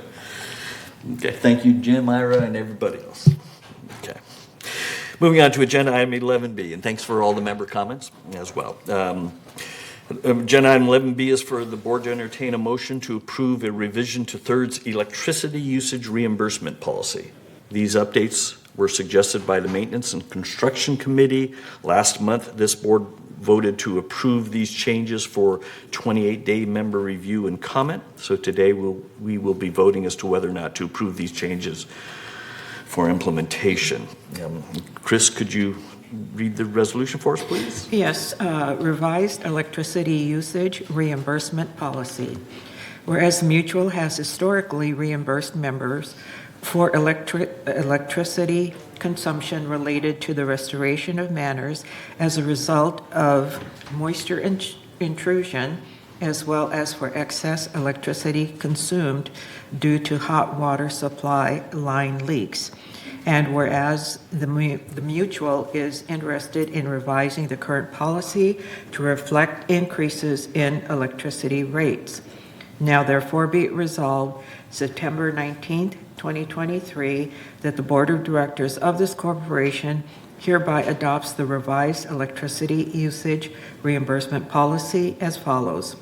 For moisture intrusion events where dry down of property is required, the mutual will reimburse for electricity used based on the amount of money that the resident spent in excess electricity in the month of the event versus the average cost of the prior month and the month following the event. This average would be subtracted from the amount of the electricity bill for the month of the event. The remainder would be the amount of the reimbursement to the resident. For hot water leaks where excess electricity has been consumed, the mutual will reimburse for excess electricity consumption based on the same method used for moisture intrusion events. All reimbursements will be charged to the disaster fund. Resolve further that Resolution 03-18-45 adopted March 20, 2018 is hereby superseded and canceled, and resolve further that the officers and agents of this corporation are hereby authorized on behalf of the corporation to carry out the purpose of this resolution. Thank you, Chris. Can I get a motion to approve the revised policy before we discuss it? So Ken? moved. Jim moves. And Chris seconds. Thank you. Are any questions from board members regarding this? Okay. Any comments from any members? All right. Okay. Now it's time for us to vote on whether or not to approve this updated policy.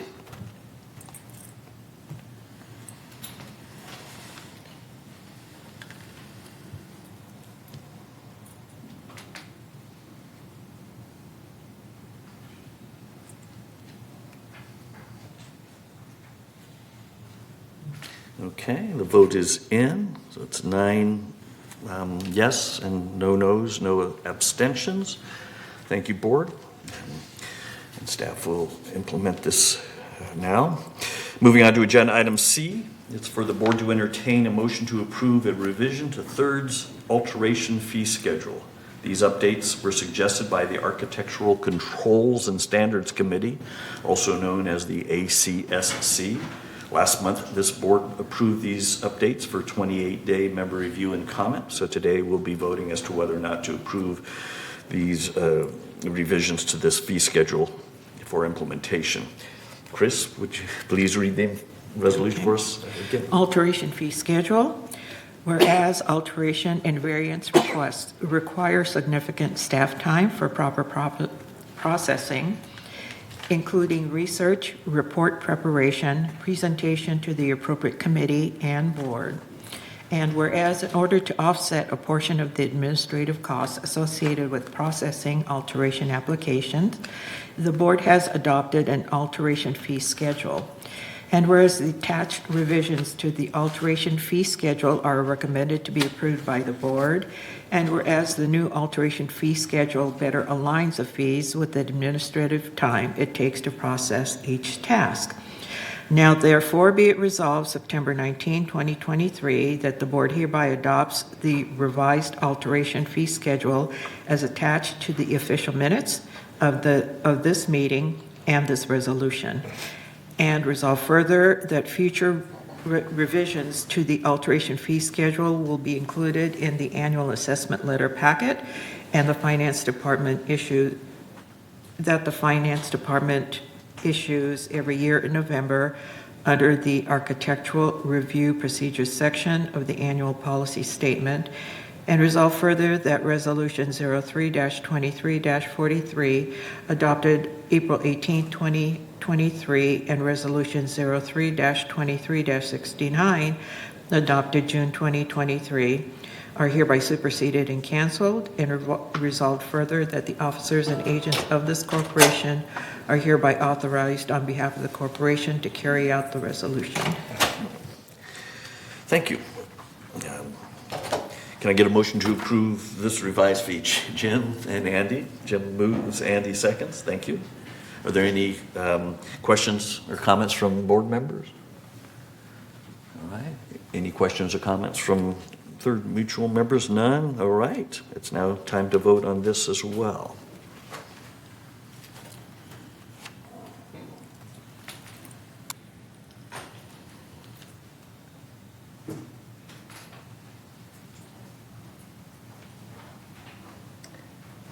Okay, so the vote is in. This is 9-0-0 as well, a unanimous vote. Great, thank you, board. We'll now move on to agenda item 12, which is for our new business items. Starting with agenda item 12A, it's for the board to entertain a motion to revise the administrative fee for damage reimbursements. This proposal was suggested be forwarded to the full board by the Resident Policy and Compliance Committee. Today, we will be voting as to whether or not to submit the revised admin fee forward for 28-day member review and comment. I'm not sure if anyone from staff needs to talk about anything. Looks like Bart can, so he'll just kind of summarize it for us before we ask for a motion. Good morning, board. So this is a proposed revision so that it covers a gap between a $0 amount and $1,000, and it establishes a new fee that starts with $20, and from then on, it will be a 10% amount that will be applied. So it cleans up how this is assessed, and it covers staff's time that is spent processing these claims. I'm available to answer any questions that you may have. Okay, all right. Anybody have any questions of Bart? Okay, can I get a motion to approve this updated admin fee? Ira moves, Jim seconds. Thank you. Any questions, comments from members of the board? Okay. All right. Any comments, questions? All right. Then let's vote. I'm happy to move things along. Again, we're voting to submit this forward for 28-day member review and comment.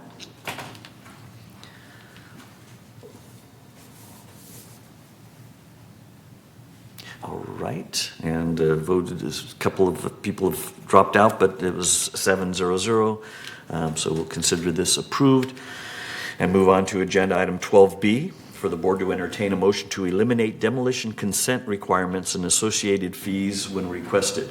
These updates were suggested by the ACSC, and today we will be voting as to whether or not to submit this resolution forward for 28-day member review and comment.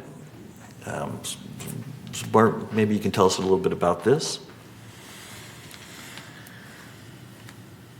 So currently there is a requirement that whenever you're doing an alteration, that you can obtain a demolition permit if the alteration requires demolition. Some of our members and members of the board have indicated concerns with this additional requirement. Again, our goal is to streamline the process and reduce the time that it takes to process mutual consents. It has been suggested, and this is what this proposal entails, that the requirement for a demolition consent be removed as well as its associated fee. There are some qualifications before that, and that is that any requirements of demolition are still going to be enforced or incorporated into the mutual consent, so it is processed all at once. And it does not, by its action, by removing this action, waive any regulatory requirements that the city or any other regulatory agencies may impose for the demolition. So as it is proposed, it will require that the member submit a complete mutual consent application packet before we can issue a mutual consent. And at that time, then the member can submit to the city for a city permit. That is in essence what is being proposed. I am available to answer any questions that you may have. Okay. So the key one I have, is this an option? Do they still have the option of requesting a demo-only request so that they could start the demo prior to having fully utilized available plans to submit for the MC? As proposed, it does not. However, it can be modified to allow for exceptions. Okay. Okay. Got it. You have a question for Bart? Yeah, so why can't you get just a demo permit or a demo mutual consent without, for anything? For, if it's your option and you don't know yet, you haven't selected a design firm, you are going to be waiting a long time for particular appliances or cabinets or whatever the case may be, don't know if you're going to have to do some engineering to remove a wall, which would come with the permission to build, basically. Why couldn't I strip down my unit to the studs and let it sit for a while I did all this and be ready for construction whenever that came around? You are allowed to do that now.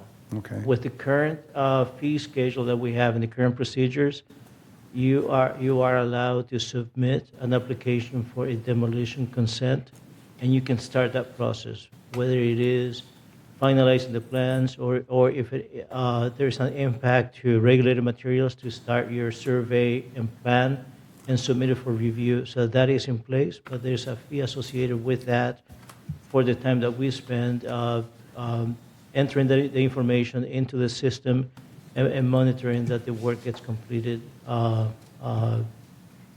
before they apply for a mutual consent. So what you're saying is that I could skip the alterations department, mutual consent for demolition, go directly to the city? No, I'm sorry, and I apologize for that. No, it will still require that you apply for and obtain a mutual consent from manual alterations at the current time. For a demo? For a demo. Mutual consent often means the other work. So in his example, as well as the question I had, there would be two mutual consents, one for a demo, and then once the plans and everything was in place, another mutual consent for the renovation, if you will. Correct. Okay. Does that answer your question? Well, that already exists, so I'm not sure what this is all about. I'm a little murky on it. Okay, so I believe this is if somebody already has the full plans and doesn't want to separate the demo from the plans, this would be a way for them to request one mutual consent for both the demo and the renovation, and they wouldn't have to pay the demo fee, and staff wouldn't have to process twice two mutual consents. That's my understanding. Is that correct? Okay. Okay, great then. So then it's almost like, do you need to if you're going to do it all at once? I mean, all right. It's good. Okay. Mark. Yes, Kush? This might make me think differently if we just we can go and get a demo permit without submitting, sorry for using the word permit, but you know what I mean, without giving the new renovation plans, we could end up with a situation like we have in some location where somebody cut the wrong beam and the unit upstairs starts to sag. Do you understand what I mean?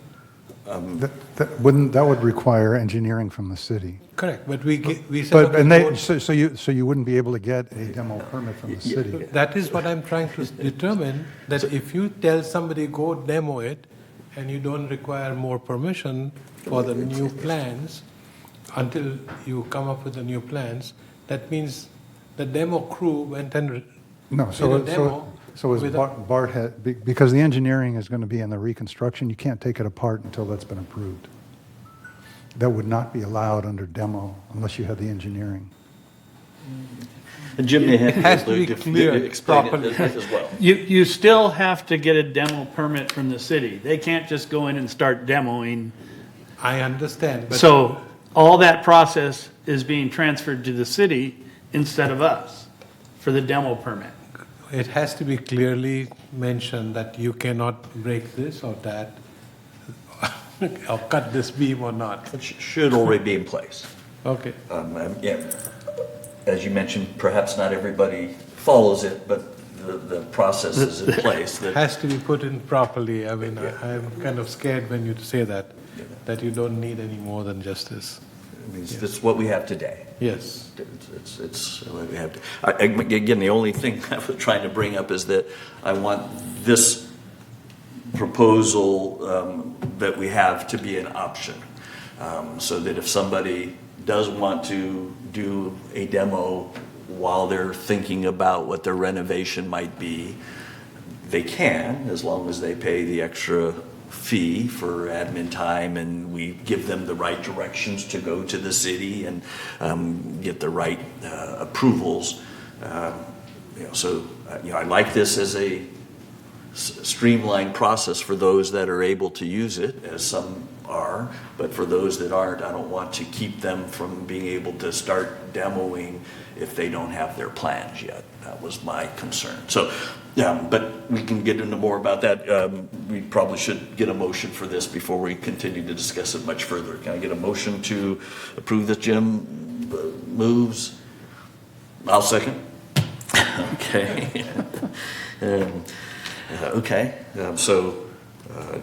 That was my only concern was, and we can make this an option, correct? With your direction, we can clarify the language on how we apply this, and that will not require a full revision. It will just clarify that member has the option to process both the demolition and the build back at the same time, and at which time, should you instruct us to do so, the only fee that will apply will be the mutual consent fee. If the member chooses to do the two-step option, which is a demolition first and then the restoration next, then that action or that two-step process will be subject to the $50 demolition fee. And that we can clarify the language on how we apply that rather than modifying the actual fee schedule as proposed. Yeah. Okay. So Ira's got a thumbs up. Ralph, you have a comment or question? Yeah, you might want to consider difference between demolition and demolition. In other words, removing the wallboard so you can see what's there is one thing. Taking away any structure is another thing. You might want to separate that somehow. So, and I think that's where it gets a little tricky on defining what demolition is. The city may require a demolition permit, even just to remove a few boards to access and see what's behind it.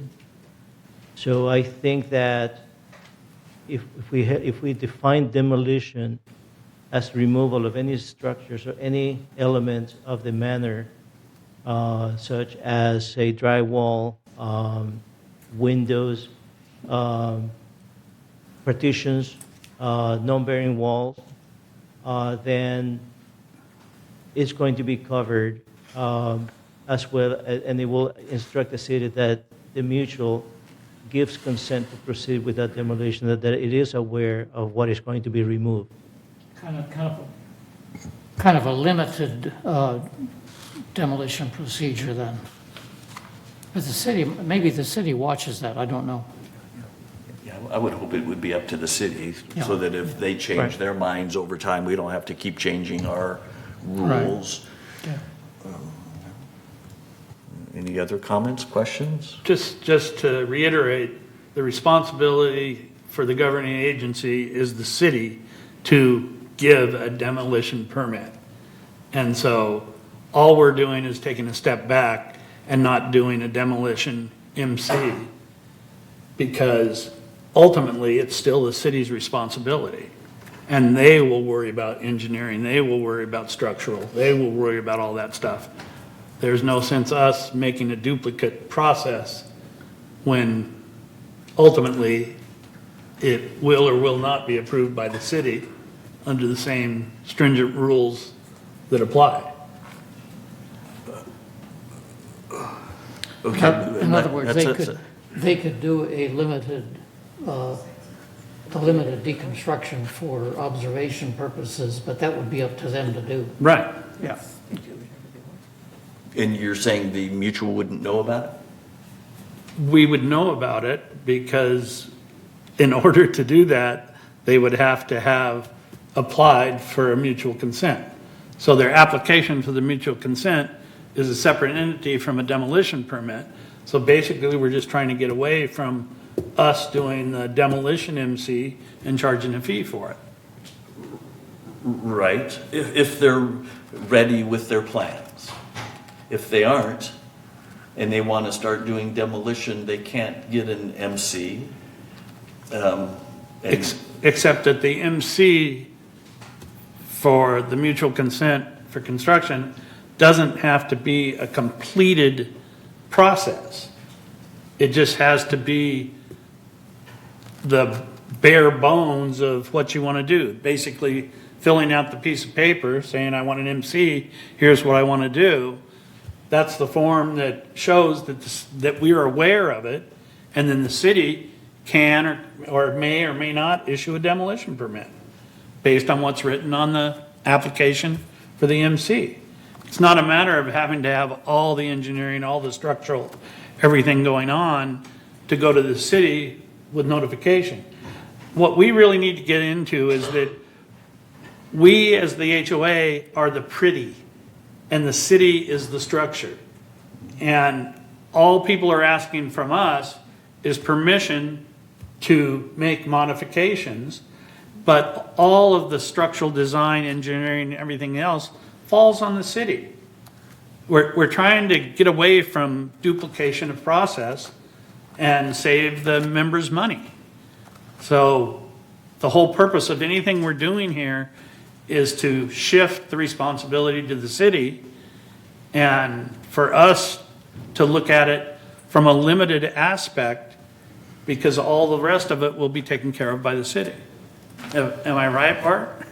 You are correct. There will be some warnings that we will have to add when we issue these mutual consents. We're referring to the one step where they apply for both the demolition and build back as one, and that is to make sure that there is enough detail for us to determine if it's going to be subject to a variance, if the improvements are going to affect other improvements such as your radiant heat, that will have additional requirements to provide an alternate means of heating, or if there's going to be an alteration to structural elements.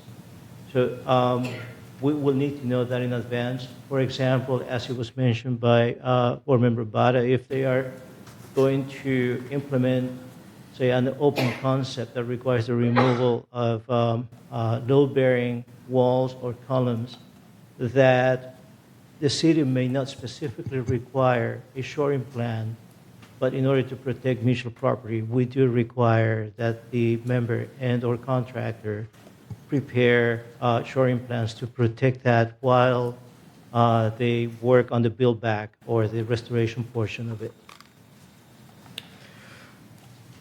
Yeah, so I'm confused. I think Jim is talking something different than I'm talking about, so I'm not thinking I'm comfortable enough to vote. So Jim, you aren't thinking that there is an option that they can do what they currently do today, should they desire to?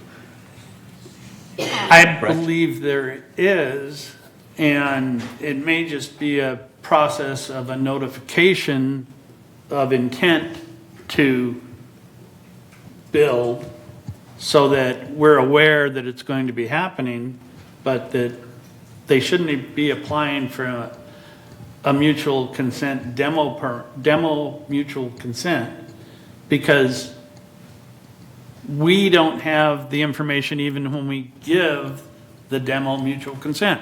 What's required on the demo mutual consent? Nothing but filling out that one form. So we have no structural calculations. We have no real essence of what's going on to issue a demo mutual consent. So by the same token, why do we even have that step in the process? Because it's just an additional step, and we don't really have all the information until a mutual consent is issued. Okay, good. Still confused. SK? I'm also a little bit confused here because I visited a couple of weeks ago the unit that they requested for the mutual consent and demolition part. When I visit there, the demolition, it was going on already without our consent approval. Yet I don't know whether they got city permit or not, because they don't allow me to go inside. So I'm a little bit confused, or perhaps afraid or concerned about this rule. They already started, demolition already done. What is going on here? So Once they apply the consent form to our village, VMS, then it appeared to be they already start demolition. So we gotta be careful of this rule. 3, 4 of them I visited a couple of weeks ago, and one of them already started, and she, of course, I've always heard the lady, and she wouldn't let me in. She ignored my charming. And the second one, nobody's there except the construction workers. And I am concerned about this. Thank you. There may be situations when members or contractors start work without a mutual consent or a city permit. Those, I believe, are exceptions, perhaps misinformed or perhaps trying to get away with something, but when they are caught, then they are subject to an after the fact for the mutual fee and process, and in addition to any mutual consent fees. And the city as well, they will also assess the unauthorized permit fee for any of those occurrences. For the one that we have before us, I believe that Director Cook is offering another option similar, if I may add words to what you were putting together, similar to what we are doing with the replacement of water heaters, where the member can fill out a form online and they get an approval that will not be subject to a fee, that acknowledges that, yes, demolition will be taking place, and we work with the city to let them know that that authorization will be sufficient for them to issue a demolition permit. Again, if we were to prepare such a form, it will have the constraints that I mentioned before, such as structural removals, damage to heating elements, as well as the condition that that demolition will not be or will not lead to a variance. But with that, we too can entertain that option with your recommendation, with your approval. Yeah, I'm given the confusion I have, the multiple options, I'm planning on voting no on this. Jim? And in addition, they're supposed to post in an obvious location the permit for demolition from the city. If it's not posted on the outside wall, a simple phone call to the city would suffice. And if they don't have a demolition permit, the city will come out and their inspector will red tag the project and stop all work. We don't even have to deal with it as the association. If they don't have the posted permits in an obvious place outside, then you call the city and the city will come out and they'll tell them, if they do have a permit, they'll tell them they have to post it. If they don't have a permit, they'll red tag them and stop work until they get a permit. So you don't have to enter anybody's premises, which in essence, you probably aren't legally allowed to enter people's residences to look at that kind of thing. It's not, you're not the jurisdictional agency that invokes that. So a simple thing for you, if you see demolition going on and you don't see a permit, call the city. And any member out there, if you see demolition and work being done, call the city. It's their responsibility for the permits. We can come back after the fact and put fines and restrictions and admonish the person for doing it without going through the process. But ultimately, you just call the city if they don't have a posted permit. I understand what you're saying, but since I didn't see posted permit from city outside, and I was waiting for the lady to come out and show me something, I do know that I do not have jurisdiction, but I'm concerned that people start destroying their unit so that it does not happen. One of the instances we're facing that load-bearing stud removed, we have that instance and caused a problem. So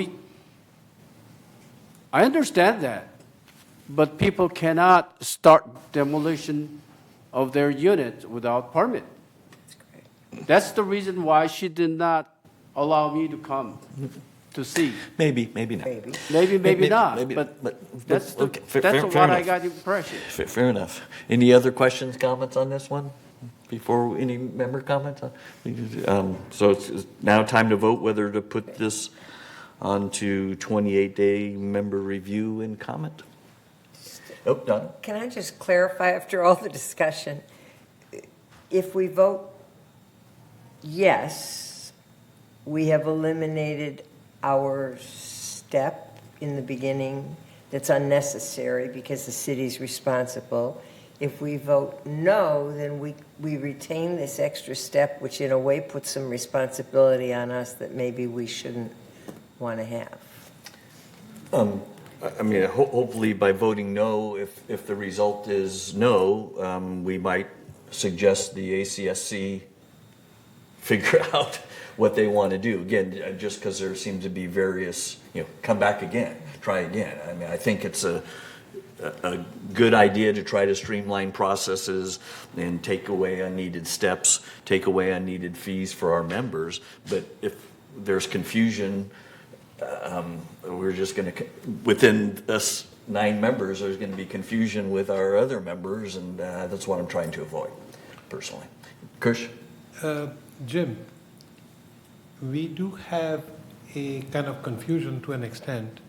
Is it better to send this back to be rewritten properly and then come back next month? Or are we ready to vote and then have it again sent back? So should we just step back before we vote, think about it, and get it It's up to you. Well, I'd rather vote and move on. If you think you're ready. Yeah, then I mean, is this- either yes or no, because if it's no, then we don't need to revise it. If it's yes, then it's a done deal, and we've No. eliminated a step. If it's Don't no, I will make misunderstand what a I'm follow-up motion, kind of like we did with the barbecue thing, to Yeah. kick it back to the ACSC to clarify it and make sure that it's clear enough that we all understand it so that we can make an accurate, well-informed vote. Just to Okay, let you know. if you're ready, we'll vote. All right, so ready to vote.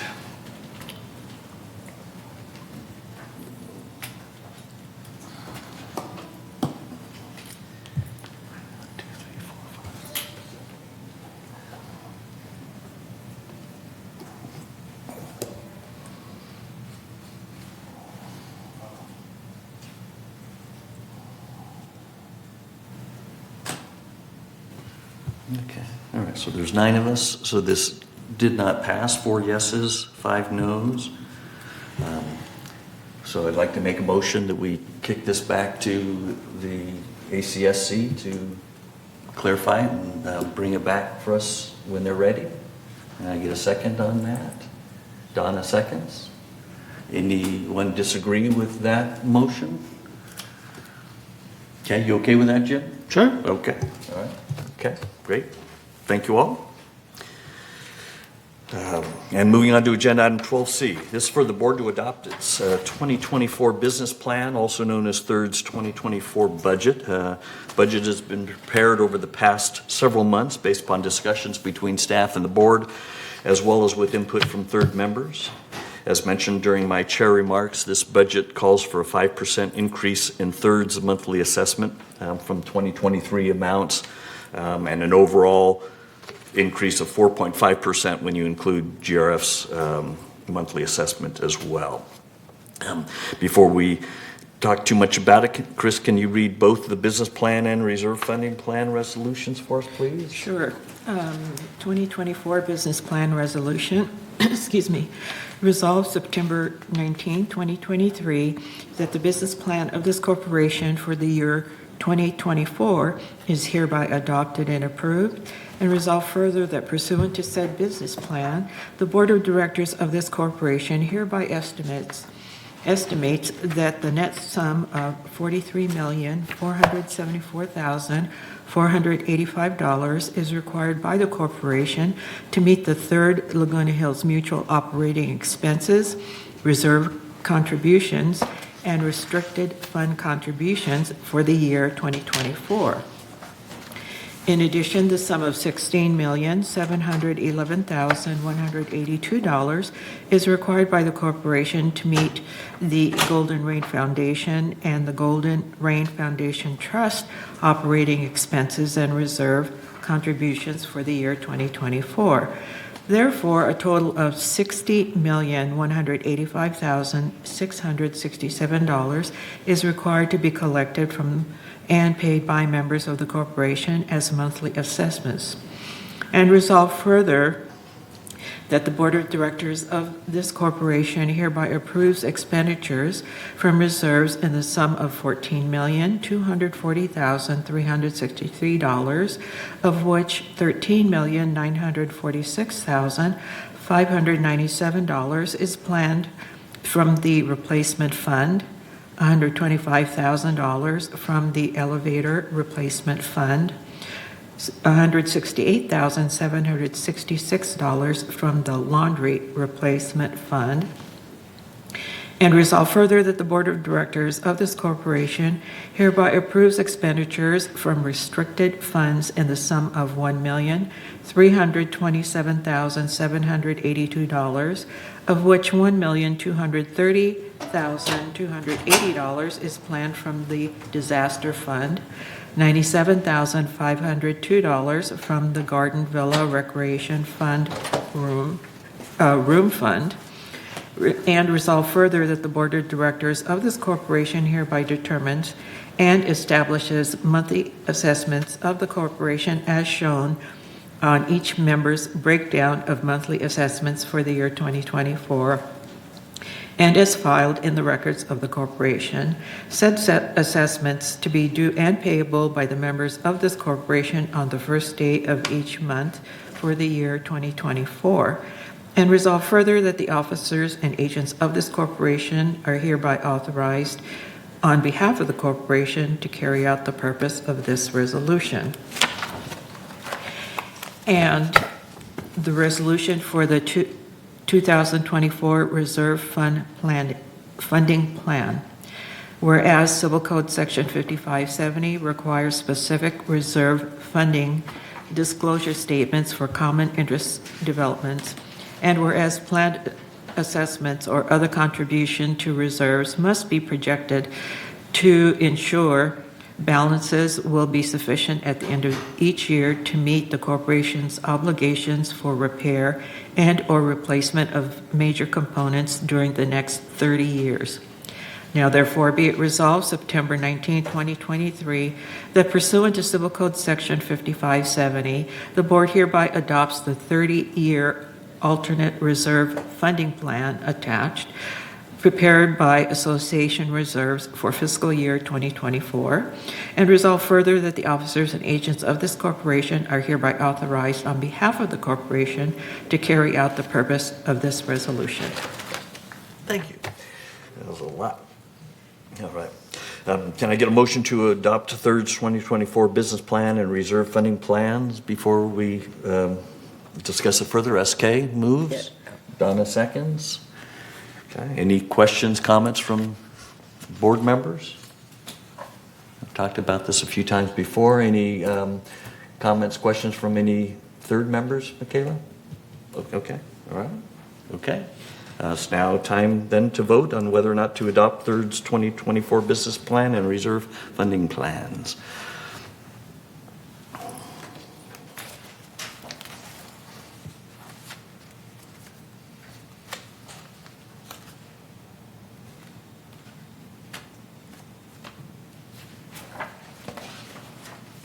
All right.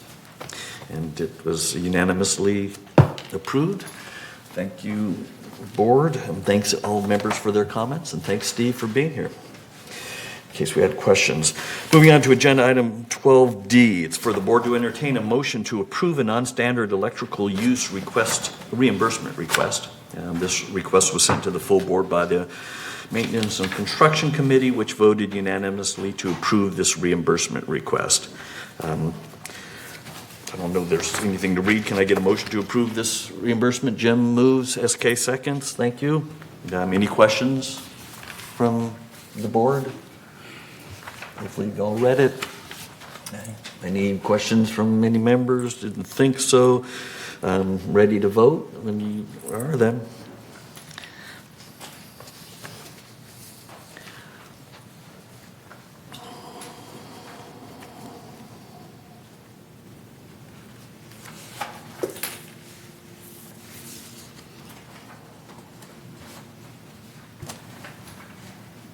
I am going to recuse myself from voting. I know the individuals. Okay. Yeah. Abstain or recuse? No, I got you already. Somebody's not. Director Bada, could you provide a vote? I did click on it. Okay. Just give her a thumbs up or a thumbs down. Let her Perfect. know. Thank you. Yeah, yes, it did now.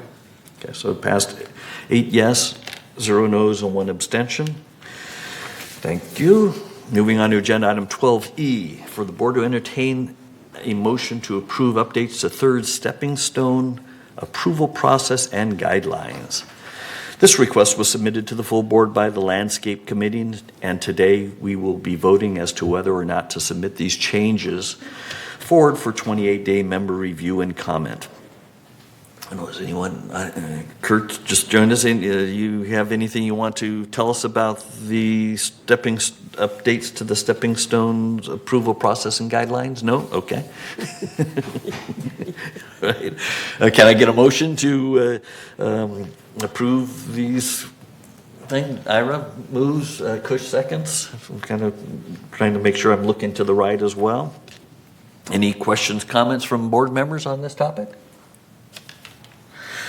All right, I did. Yes. Oh, Ira, you do?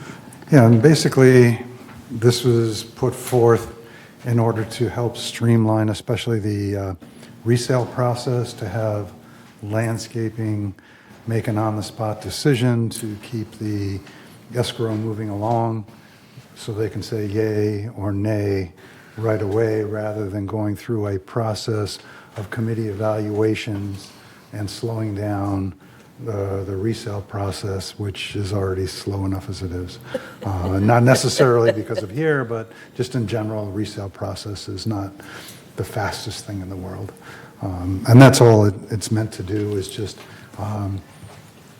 when there's a question, have landscape make a quick on-the-spot decision and file any paperwork necessary at that time. And just to keep the process going, that's all. Okay, thanks for the clarification. Jim, you have a comment or question? Yeah, just on page 1 of 8, 12E, the last paragraph, it reads almost where 2 steps have to be required.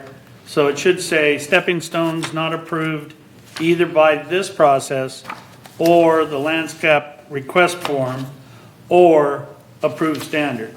So it's one of any of the 3 has to be justified, just to clarify. Okay. So you'd like an additional or to be added between the word process and the on the second line of that Yes. paragraph? Okay. I think staff can do that easily enough.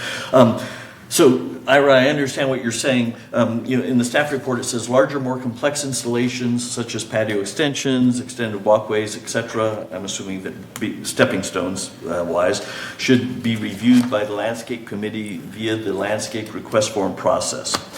So, I was curious as to how that specific, those more complex installations and the landscape request form process would play into that resale.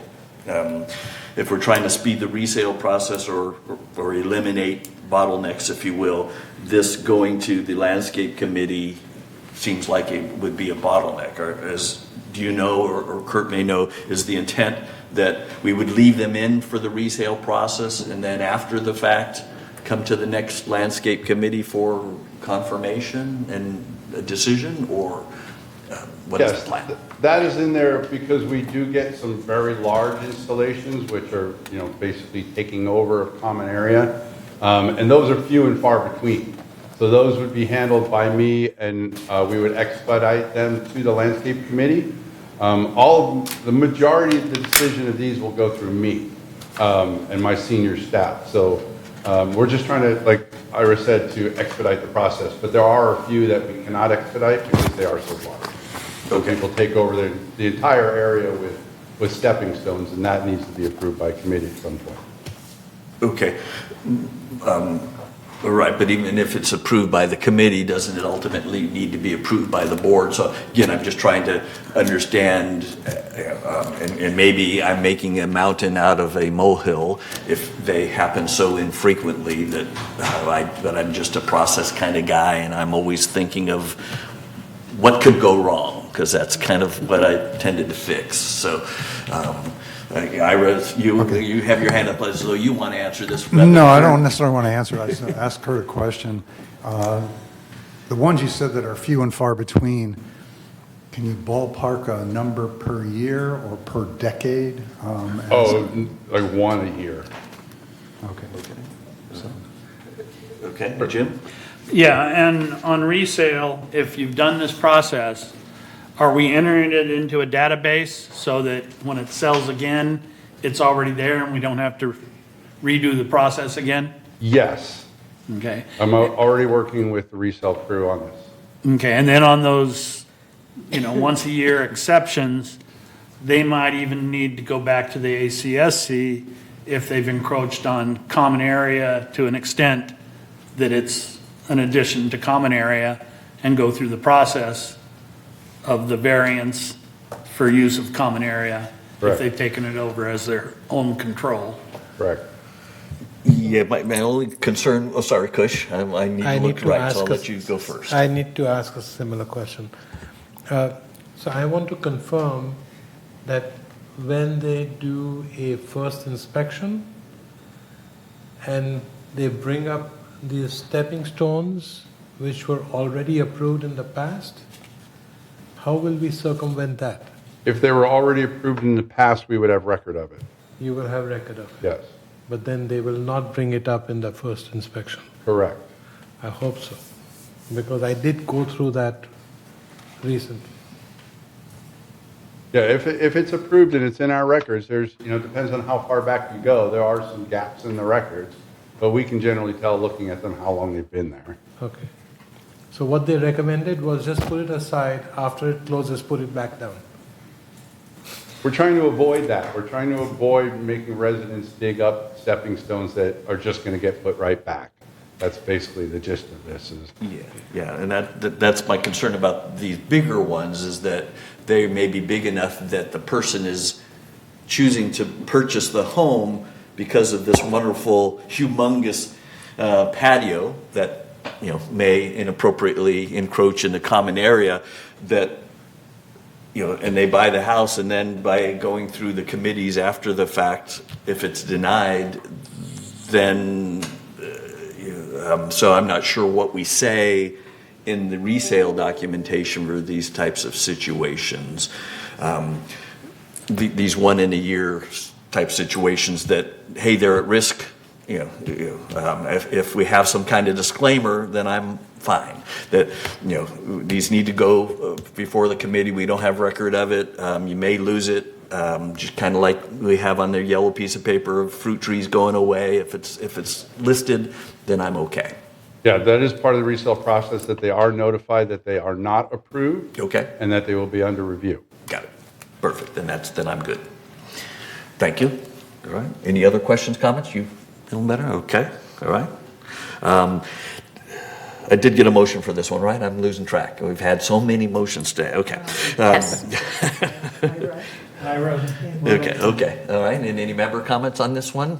Okay. I saw somebody putting a member comment thing, so I wasn't sure if this caused that. Okay. It's time to vote. Again, we're voting on whether to submit these updated process and guidelines for 28-day member review.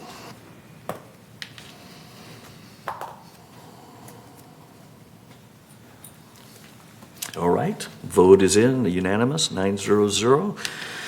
Thank you, board. Moving on to agenda item 12F. That's for the board to entertain a motion to approve a new herbicide spray guidelines and their accompanying agreement form. This request was submitted by the Landscape Committee, and today we will be voting as to whether or not to submit this resolution forward for 28-day member review and comment. Staff want to say anything about this, or you feel it's clear? I'm just giving you the option. If I think I know what it is, but yeah, for those who it may not be clear to, we get approximately about a dozen or so requests a year from residents to not spray herbicides. Even though we use the safest herbicides there are available on the market, it is the only way that we can keep control over the weeds with our current maintenance schedule of 4 times a year. So it is the only way we can do it with the manpower needed. So the people that request us that we not spray, we're happy to oblige them. We've come up with a process where the supervisor of the area goes out and meets with the resident. They determine what part of the common area the resident feels is theirs that they want to maintain. And we've had these flags made that are in your packet. We will put the flags out. We will photograph the area and get them to sign the agreement form. And then it will all go in. It will all be documented in our database. We have created a new event code for it, so that when anybody pulls up the building, it'll show up in red on the database, so that everyone is aware of it. And then the other half of that is because of the labor intensity of the weeding, especially us only being there every 3 months, that the resident that does not want the spraying agrees to do all the weeding in that particular area. We will continue to maintain the shrubs as we always do. We just don't have the manpower to do the weeding. So it's just a two-way agreement. We agree not to spray. They agree to do the weeding. questions for Kurt? All right. Can I get a motion to approve this new program? Jim moves. Donna seconds. Any questions, comments? So I was interested in maybe would like to see a little more information about the process if the member does not do what they're agreed to do. So it kind of mentions that if they don't maintain the landscaping up to the current standards, the mutual maintains the right to void this agreement at any time, and VMS will regain routine maintenance activities. Is this through a they get warned, through the compliance process? Is it a door hanger? Does VMS just suddenly pull out the flags and start spraying? No, our intention is to do a one-on-one, knock on the door and talk to the resident. And if we don't get compliance from them, they will get a letter from me reminding them of their promise. Okay. And if they do not, then we will give them another letter saying that we are rescinding the agreement, and we will pull it out of the database and we will begin our regular maintenance again. Okay. All right. That works for me. It seems like a lot of work for you, but okay. I wouldn't do it if we didn't get only like a dozen. Okay. Well, maybe now that it's in place, you might get more. So you may want to think about whether the compliance team can help you, just since they're good at sending out notices. It may be a different one or something. But all right. Okay. And I got my questions answered. Any other questions, comments from the board? All right. Okay. Thank you, Kurt. Now time for us to vote. Oh, sorry. Any members from comment? Okay.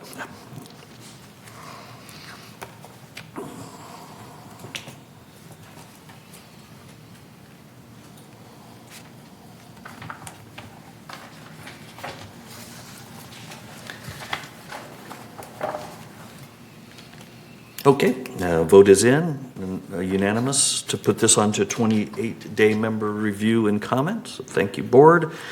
Agenda item 12G is for the board to approve updates, some very minor updates to third committee's assignments, specifically the Resident Policy and Compliance Committee. Can I get a motion to approve the updated committee assignments? Chris moves, Ira seconds. Any questions or comments from the board? Okay. Any questions, comments from members? All right, okay. It's now time to vote.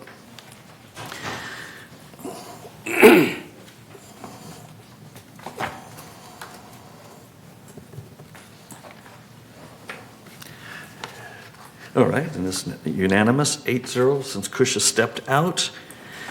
And finally, before we get to committee updates, we have agenda item 12H. It's for the board to discuss whether or not they would like to pursue recalling some members of the GRF board.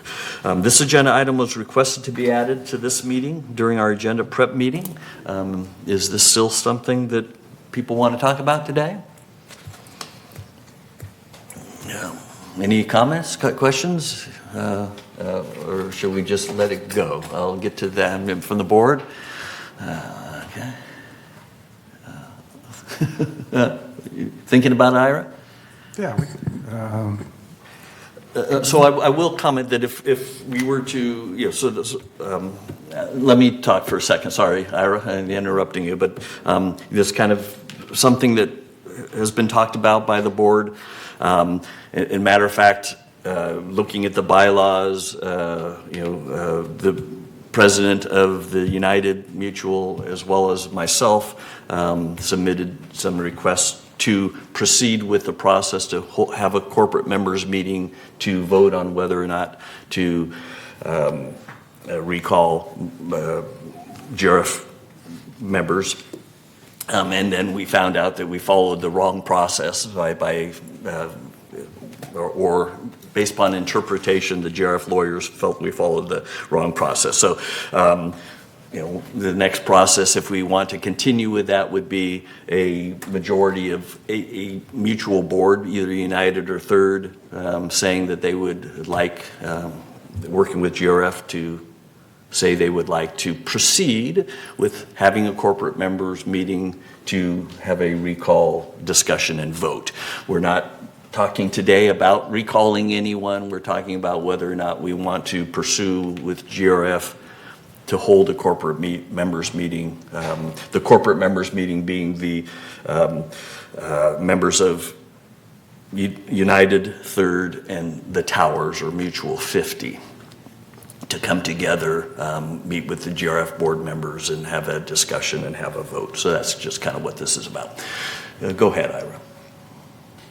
Well, since it already was put into motion, albeit with some discussion about the procedure, I would like to see it continue as, and see if United is still of the same frame of mind. And since it's only a discussion, I see no harm in putting it forth to see if things have changed or stayed the same between the general membership of both committees. Okay, great, thanks. Donna? I have some concerns about that approach. Not long ago, Third Board had a recall election, and we recalled some folks. These are volunteer positions. These are positions that people from the community volunteer to do a job. And if we don't like the job they do 3 years later, we don't have to vote for them again.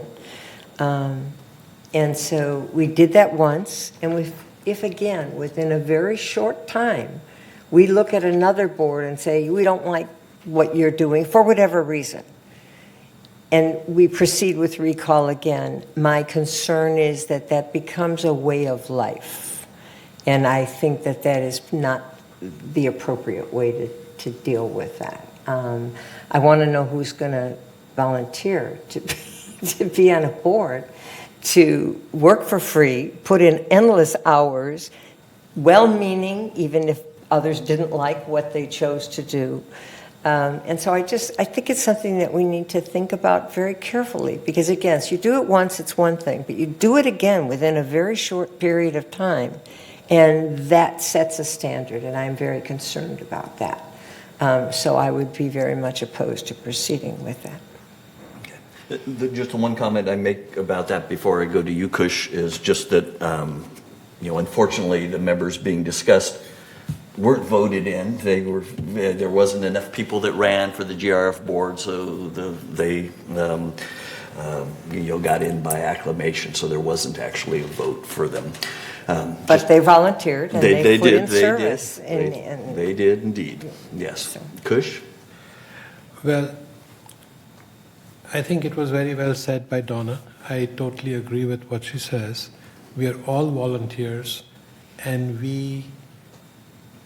if we do this on a frequent basis, then I don't think we'll have volunteers who will come back to volunteer again. So I've already voiced my opinion in a closed meeting regarding this, and I don't agree with this process. So that's my opinion. And I think Donna was more eloquent than I can be. So thank you, Donna. Okay, thanks. Any others? Yeah, Ira again? Yeah, so you said this would move forward whether, if United, let's say, as an example, decided to do it, it would happen without us? No. How does this process work exactly? So just in order to start it, the majority of one of the mutual boards, United, Just Third, one. Just one, can get it started. Okay. So if we don't, United may choose to, Towers may choose to. So it's okay. Any other comments, questions? So we've got a couple. Oh, Chris. I understand the concern of making a recall commonplace, but I think what we should do is drill down into the reason for the recall. If a person volunteers, and we welcome volunteers, but they choose to not honor certain provisions, for example, Robert's Rules of Order, that does no one any good. In other words, if a committee comes to a vote and it's virtually unanimous, but it can be changed by sidebar, and I can go into that later, then that is not in the best interest of the mutuals. And so we have to separate why and the purpose of the recall. I'm sorry, I'm not articulating myself very well. Too much NyQuil. But again, we don't want to make it commonplace, but we also have rules and regulations in place that must be followed. And that is what we should be focusing on, the reason for the recall. Thank you. Thanks. Okay, anything else? All right, I'm not sure how to progress with this. If somebody wants to make a motion, they can. If somebody doesn't, we'll just let it go. I will make the motion. Okay. That we proceed. Okay. As planned. Okay. I have a second? Okay. All right. Okay. Yeah. Any further discussion before we vote? Now, I don't... do I have some? Okay, got it. Yeah, kind of back to what Ira said, I don't know that there's harm proceeding, but so we aren't making the decision to recall anybody at this meeting. We're just deciding whether or not to pursue having a meeting where a recall is discussed and voted upon, and if it's voted down, so be it. So, yes, go ahead. Yeah, just Chris mentioned if there's direct violation of a principle or of something we should be doing. I think that's different.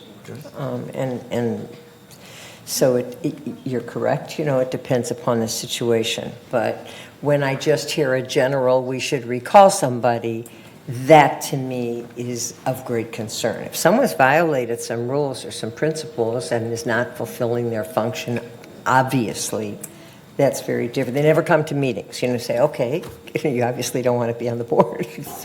So I think that there are situations, but what I was speaking of was in principle of a way of doing things, not the unusual violation of principles. Yes. I mean, this isn't, I agree that recalling somebody is not a decision to take lightly. Yes, Kush?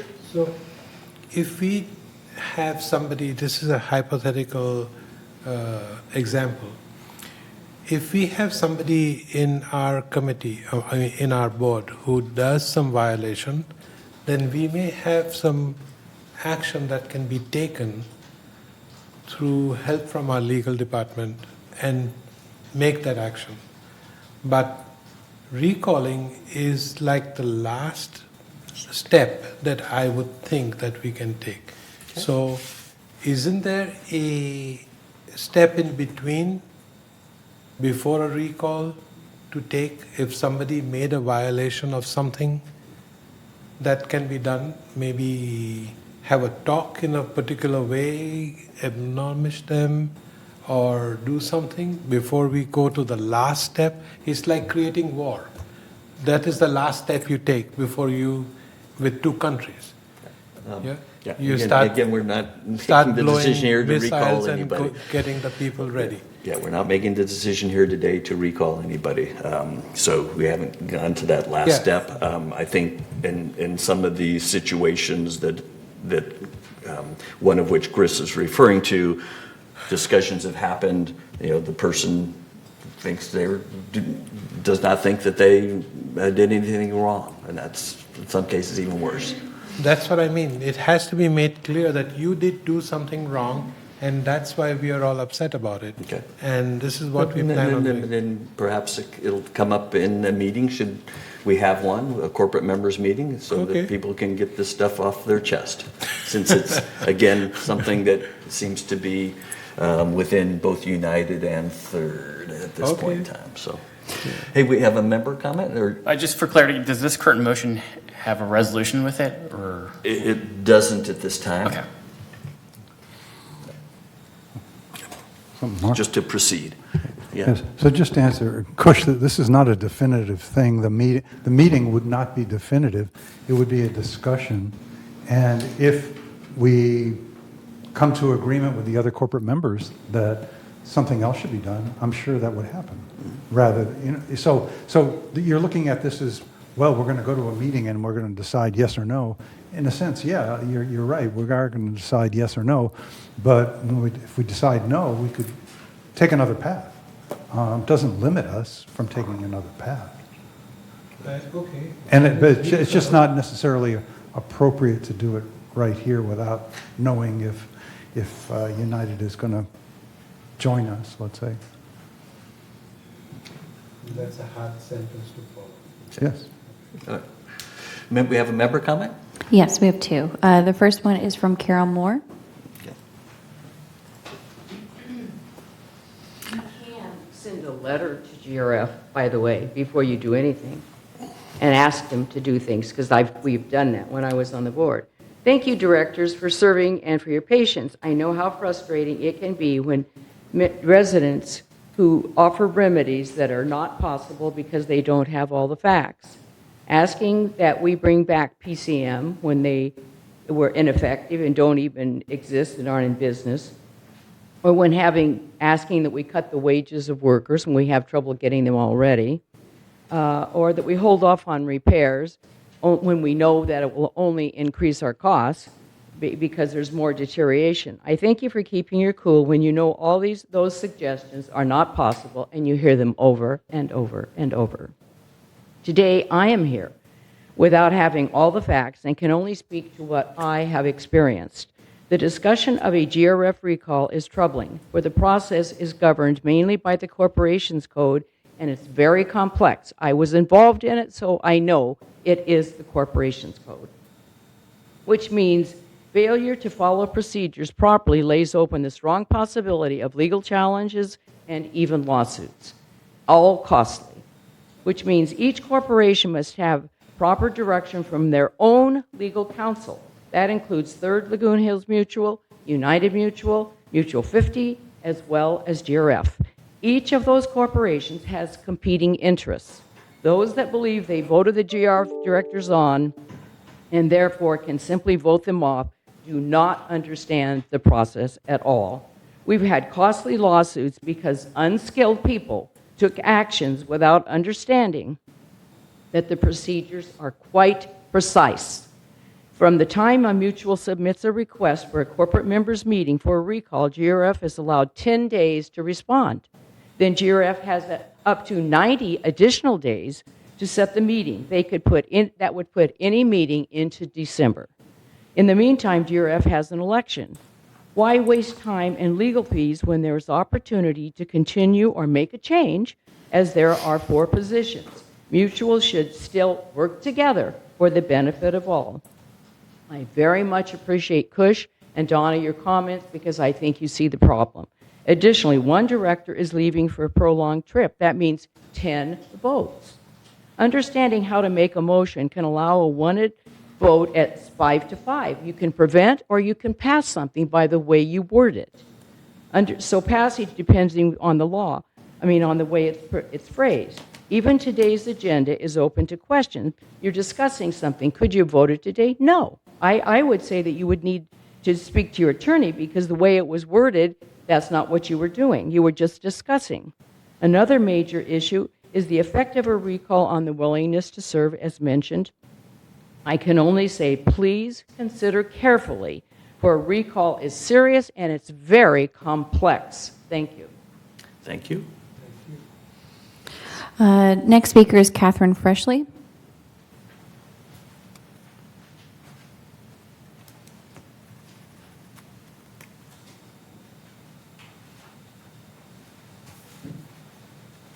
I really appreciate all the work you guys do. I understand how difficult it is. I spent 6 years on Third Mutual, 3 as treasurer, and 3 as GRF. I've been involved in the recall processes. And I clearly understand, and Carol spelled it out. It is the corporation's code that sets it. GRF has a very different responsibility than housing mutuals. And I can assure you, when I was on Third Mutual, there were frustrations we had with GRF and the way they spent the money, and when it came budget time, arguing about how much should be passed on, how should it be handled. In fact, when I was in this, when we brought in the transfer fee, because unfortunately, the amount of reserves that GRF was going to require was going to drive the monthly assessment much higher than what it is now. And so I think you have to really carefully understand that because GRF has a totally separate responsibility and they're the trustors of this community, they're governed by the trust. You are not. You are a housing mutual. The mutuals operate differently. And that is a very different responsibility.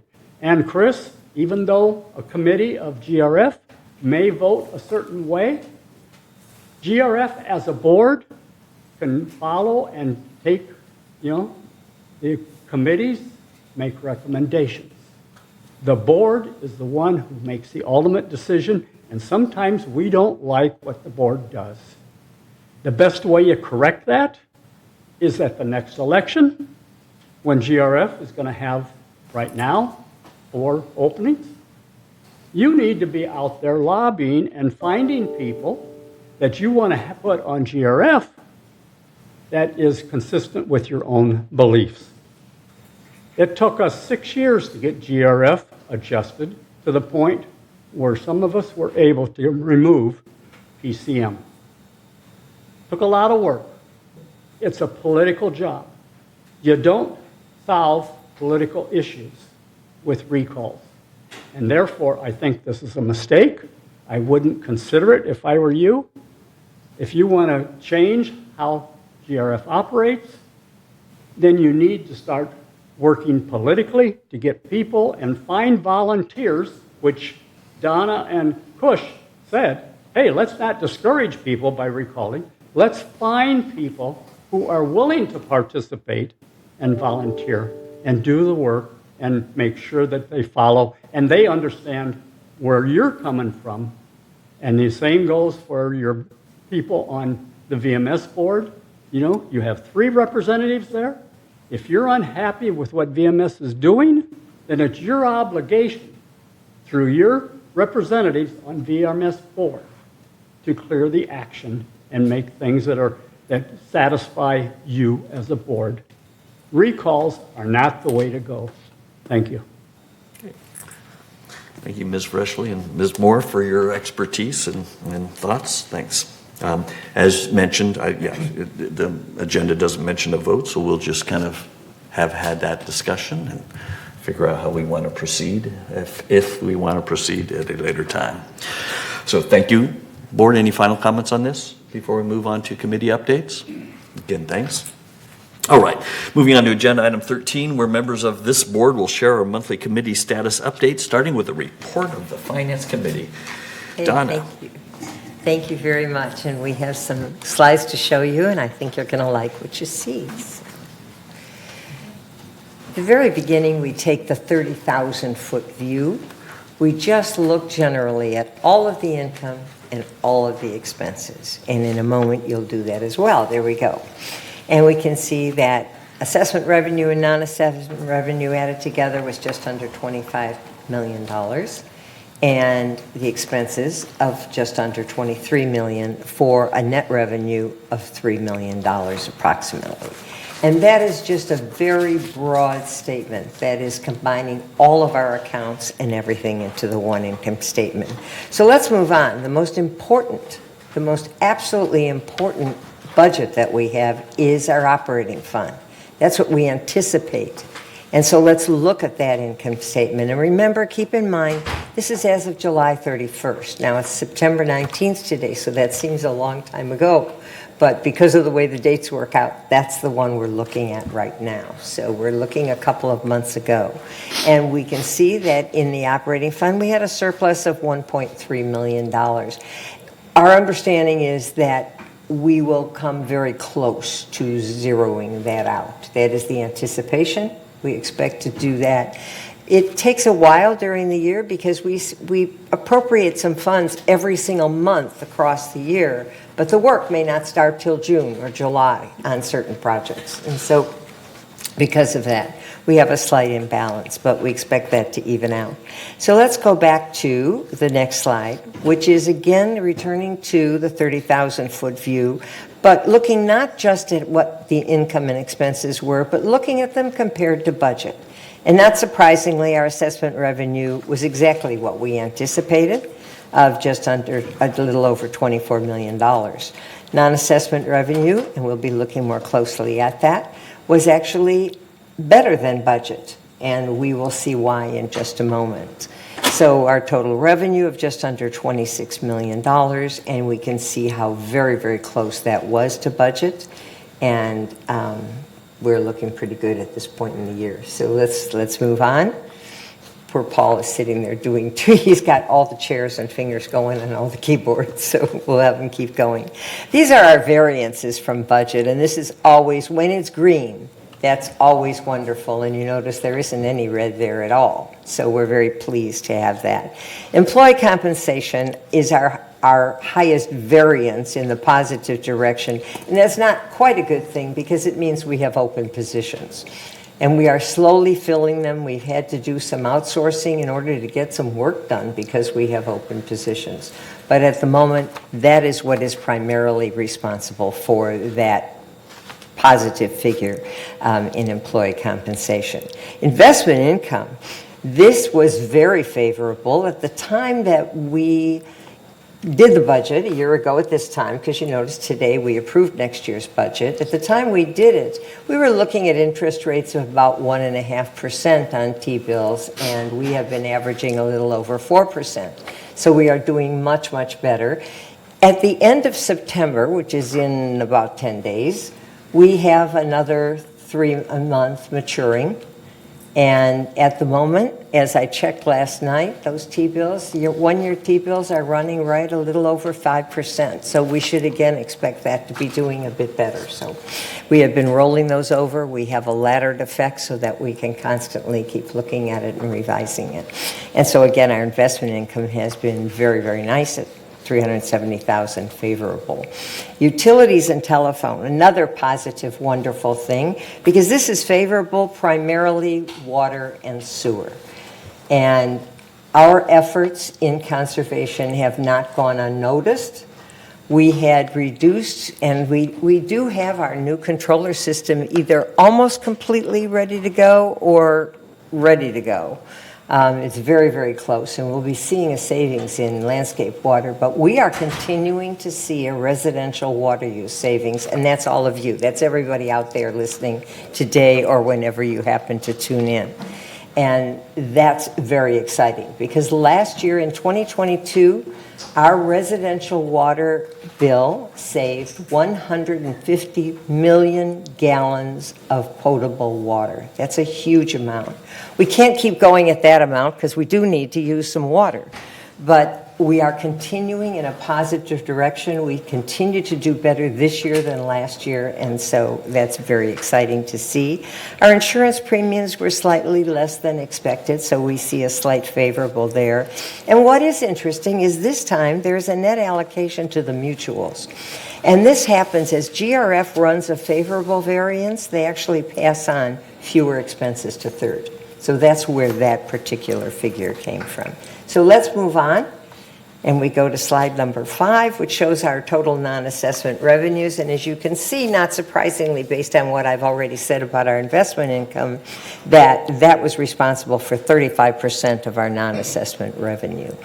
Chargeable services, 28%. These are two very, very nice areas, and we hope to keep them doing that well. And then to a much lesser degree, to lease processing fees, permit fees, et cetera. And you can see as we go around that circle what percentage those non-assessment revenues contribute. As we move on to the next slide, we're going to look at expenses in a similar way. And you can see, as always and as expected, our employee compensation related expenses is about a third of our total expenses. Insurance, unfortunately, remains 22%. Insurance premiums are are going through the roof. Every day I see articles that HOAs are finding it more and more difficult to actually have their insurance coverages as they would like to have. So those are the two. Outside services this year was a little bit higher because we have those open positions and we've had to farm out some things. Our utilities, 13%. Not surprising when you see the size of our communities, and actually some of that's a reflection of the savings that we've been having. And as we move down, we can see materials and supplies, allocations, etc. So as we move on to slide number 7. These are our non-operating fund. Up till now, we had looked at the operating fund. The non-operating fund are things like our replacement funds, our Garden Villa fund, which actually is contributed to by Garden Villa residents, our disaster fund, unappropriated expenditures, which is another way of saying our contingency fund. We always have to have a sum in there for those unexpected things. And of course, then the total. And as you can see, we, at this point, as of July 31st of this year, we are $2 million better than we started with at our beginning balance. And so things are looking good. Those funds are moving in a good direction, and we like to keep it that way. As we move on to the next slide. This is just a graphic representation over the years, because sometimes it's nice to see how these non-operating funds, how they change over the years. And you can see that actually the yellow, which is our disaster fund, has changed quite a bit throughout the years. Back in 2019, when it had that large an amount, that was prior to our having any earthquake insurance at all. And so we felt that fund needed to have more money in it than it did. And now we have utilized those disaster funds at times when we've had to. At one point it was the insurance fees, et cetera. And so it sits there and it's doing okay. It's maintaining at a level that we're comfortable with. What's really important is you can see the growth of the replacement funds, and that's very important because our facilities are aging, and as they age, we're going to have more and more repairs. And so that concludes this part of it. If we go on to the next slide, this is our resale history, and you can see just graphically that we have not had resales the same level as previous years. Some of that has to do, we are sure, with the interest rates in the market. People haven't been putting their units on the market anticipating that people might not want to be paying those high interest rates. And so we wait. In terms of the average value, you can see that $529,000 is our average resale price this year, as opposed to 2 years ago at $456,000. That's great and looks good, but keep in mind, we do have some very, very high-ticket homes that are sold. In the last 3 months, we've had over 9 residences sold at over $1 million. And so that just skews that. So always keep that in mind, when you look at your own unit. And with that, that concludes my report. Any questions? Great. Thank you, Donna. Next, we have the ACSC. Jim? The ACSC met on September 11th. Our next meeting will be October 9th at 1:30 p.m. in the boardroom. During our meeting on the 11th,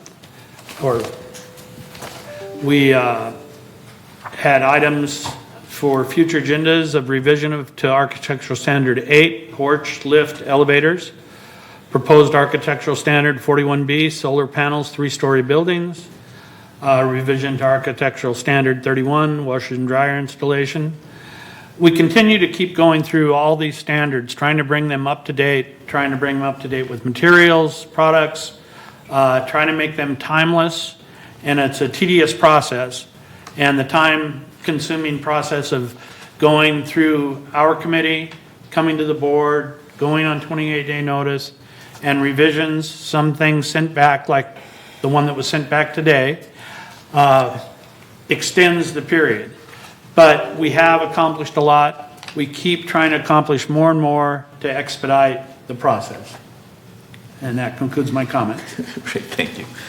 What's new regarding the third Maintenance and Construction Committee? Well, thank you, President Laws. Last meeting of the third M&C Committee was held instead of early September, it was held August 30th because of the Labor Day weekend. Members commented about gutter repair or installation, contractor oversight, and asbestos testing and so forth. Mr. Gomez and Mr. Barnett updated us on several items, including the groundwater seepage problem inside Gate 11, which is presently undergoing solution construction. I went by it this morning, and there's a lot of activity going on. Expect to be completed by the end of next month. The pilot mailbox replacement program involving 3 pedestal mailbox installations has been completed. That's I saw those all in the other day. Installation of noise reduction pads for the washers and dryers are about half done in the Garden Villa and LH21 buildings, and we got about half the buildings to go, somewhere on that order. The committee approved an individual request for non-standard electrical cost reimbursement, which, by the way, went through the board this morning. Mr. Barnett reported that the new model air conditioners for the heat pumps, the heat pump air conditioners let me do that again. The new Garden Villa Rec Room air conditioning heat pumps are actually quieter than the old ones. There were some complaints about that. Also, painting of the GV Rec Room ceilings, while not included in the interior paint program request, can be accommodated as needed. Stabilization of 5 to 6 slopes in Third is proceeding, but so far no bids had been received, at least by the end of August. We're still looking. The proposed vendor suggestion program for possible asbestos testing for small drywall disturbances has been submitted to legal authority because of potential legal ramifications. The next meeting of the third M&C is scheduled for 1:30 p.m. November 6th here in the boardroom and on Zoom. And that's all we have. Thank you. Okay, great, thank you, Ralph. Next, we'll hear about the Landscape Committee. Ira? Thank you. The last meeting of the Landscape Committee met on Thursday, September 7th at 9:30 here in the boardroom. Basically, one of the things that we finalized and brought forward was voted on today was the stepping stone policy, as well as the herbicide policy. We also went through and made a motion to take all the unused monies for irrigation that were from the spring and put them in a fund for landscape renovation, design, and so forth. We are currently waiting on a lot of things. The urban forest management plan should be finished for the next meeting. Turf reduction locations, designs have been requested. We're waiting for an expanded plant palette for the future. We're waiting for passive park costs. We're waiting for more designs for landscaping around buildings for another program, hopefully, that will start next year. But we did suspend some small area turf removal due to staff shortages in order to catch up on tickets and other work that was basic. Some narrow areas of turf will be removed during regular maintenance cycles if they're smaller than about 17 inches wide. They'll be able to do that, hopefully, during those cycles. And that's pretty much what we discussed. The next meeting will be Thursday, October 11th at 9:30 here in the boardroom. Okay, great. Thanks, Ira. Anything you want to share regarding water conservation? I do. I actually have some very exciting news for everybody, for those that hung on until the bitter end. And that is that our next meeting, we meet quarterly, and our next meeting is October 26th at 2 in the afternoon. But that morning is the annual program put on by the water districts of Orange County and some of LA as well. It's a program called H2O for HOAs. And it's a fabulous program. It is free. Anybody who wants to attend, it's going to be that morning from 8 till 12 at the Norman P. Murray Center in Mission Viejo. What's very exciting is that our efforts at water conservation have not gone unnoticed.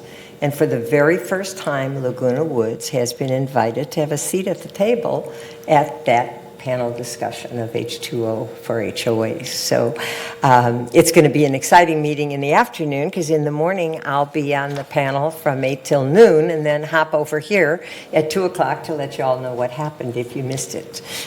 So don't miss the meeting on the 26th. It'll be a good one, and if you can, do register for H2O for HOAs, and it'll be exciting to see your own community highlighted as a success story. Great, thank you. And finally, for third mutual committees, we have the third Resident Policy and Compliance Committee. This committee last met on Tuesday, August 22nd, when we discussed third's disciplinary matrix, which tells compliance which processes to follow based upon the issues that were reported. We confirmed that we should continue to not allow car washing within third, and we discussed the changes to the administrative fee for damage reimbursement that the board approved for 28-day member review and comment earlier today. This committee will next meet on Wednesday, September 27th at 9:30 a.m. here in the boardroom. We will continue to discuss the third's disciplinary violation matrix, as well as third's barbecue rules and regulations as discussed today, and also third's nuisance and harassment policies. And also, we hopefully will be able to discuss those rules that have been identified as causing the most complaints, just to help ensure that they're still relevant and clear. And that's all we have for third mutual committees. We'll now move on to agenda item 14, where we will share our monthly GRF committee status updates, starting with the GRF Community Access Committee. Kush? Thank you. Community Activities Committee. This meeting was held on September 14, 2023 in the boardroom at 1:30 p.m. Here are some of the highlights of this month's meeting. Many items were discussed. Here are some of the, The drop-in lounge TV was recommended to be removed. A donation of a step ladder was received from the Ceramic Slip Casting Club. The last of the operating rules for the club, for the different clubs, were discussed and approved. Also, in Clubhouse 1, the floor maintenance was completed in the main lounge. The main lounge air conditioning is repaired and now working well. Clubhouse 2, the final summer splash day at the pool 2 was on August 18th and was sold out with 60 kids and their parents and grandparents in presence. Overall, summer splash days were a success, with all 3 events selling out. Clubhouse 4, weekend hours have been expanded from 9 to 4. Workshops are currently only open with volunteer supervisors, and they are gearing up to open for the extended hours. In Clubhouse 5, 122 people enjoyed the Italian buffet in August. Grandparents' Fun Day was last weekend, apparently maybe 2 weekends ago, with 114 children and 350 to 400 grandparents and parents. Clubhouse 7, the main lounge floor has been replaced. In PSC, the Fifth Dimension concert was a sold-out show with 814 attendees. The fitness centers, on average 3 days a week, Clubhouse 1 Fitness Center and Community Fitness Center in the community center have increased in usage. Lastly, the library continues to be a great service to our residents. greeted about 2,744 visitors with volunteers working 762 hours.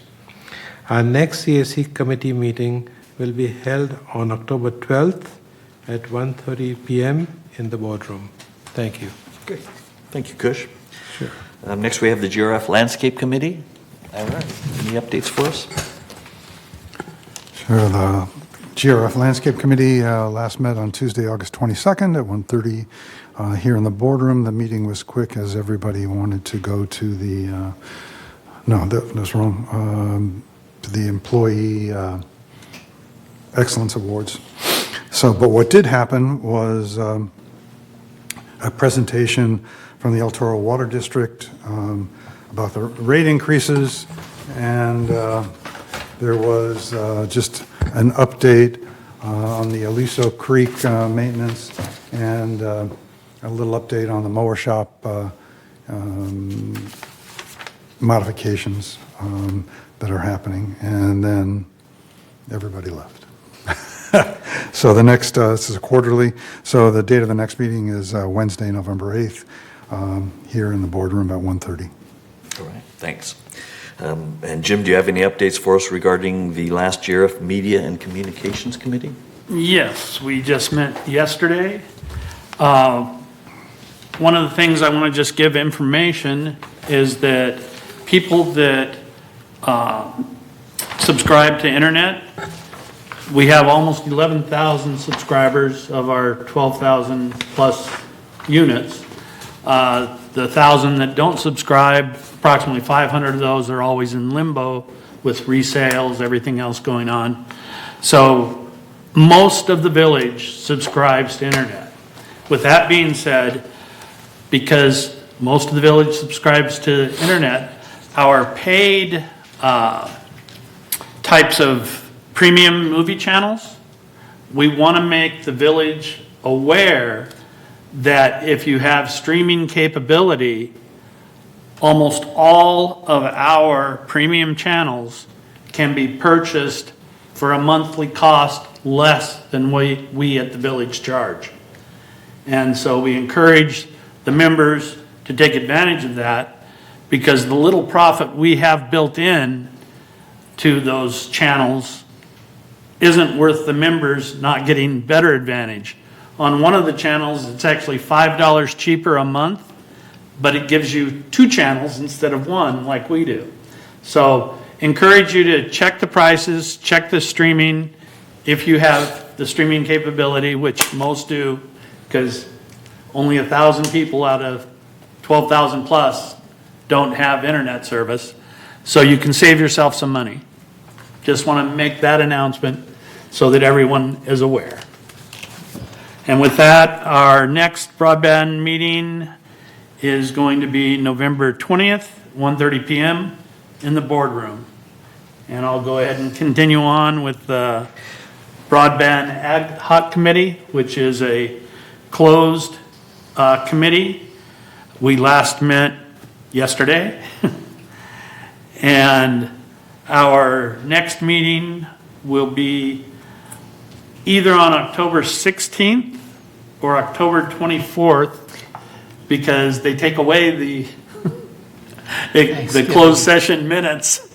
And on Team Up, it says October 16th, and it doesn't say October 24th. So it's one of those 2 dates. With that, that concludes those 2 reports. Okay, thanks, Jim. All right, next we have the GRF Security and Community Access Committee, SK. Yes, I do. GRF Security and Community Access Committee meeting was held on August 23rd at 1:30 p.m. in this boardroom. In that meeting, we staff reported and we discussed as follows. First, staff reported disaster preparedness task force, and also Orange County Sheriff Department Sergeant Wilder present their preparedness plan and the system. And the second, staff reported security statistics. Third, we committee members discussed assessment of community crosswalks. And another discussed item was gate arm appearance and improvement plan. And fifth item is a discussed golf cart tracking system. The reason golf cart tracking system required is some of members charge golf cart without registration their golf cart. That's cheating. So we are going to come up with some kind of system so that they have to pay charging fee before they can use it. Next, community access committee meeting will be October 25th, 1:30 p.m. here at the boardroom. Thank you. Good. Thanks, SK. Now moving on to the GRF Finance Committee. Andy, what updates you have for us? The committee met on August 16, 2023. The committee met on August 16, 2023. GRF financially is ahead of plan. And part of that is the same thing we've experienced in third, the return on our investments. They took advantage of reconfiguring their investments into shorter-term instruments, and now they're reaping the benefit of the higher interest rates. On the negative side, the continuing closure of the driving range is impacting revenues that normally would come from the fees for that. And they're working diligently to get that situation resolved. The next meeting for the committee will be October 18, 2023 in the boardroom. That's all I have. Okay. And while I got you, Andy, what can you share regarding the GRF Purchasing Task Force? The GRF Purchasing Task Force met on August 28, 2023 and went over a final copy of revised purchasing policy. Some clarifying changes were made, and the policy appears ready to go to the GRF board. Next meeting is to be determined. Okay, thank you. Next, we have an update on the Information Technology Advisory Committee. This committee, known as ITAC, is overseeing the development and implementation of the new village-wide computer system. The first phase of this effort will focus on our accounting tools and is currently being tested while final development is underway. The current plan is that this first phase will go live in February of next year.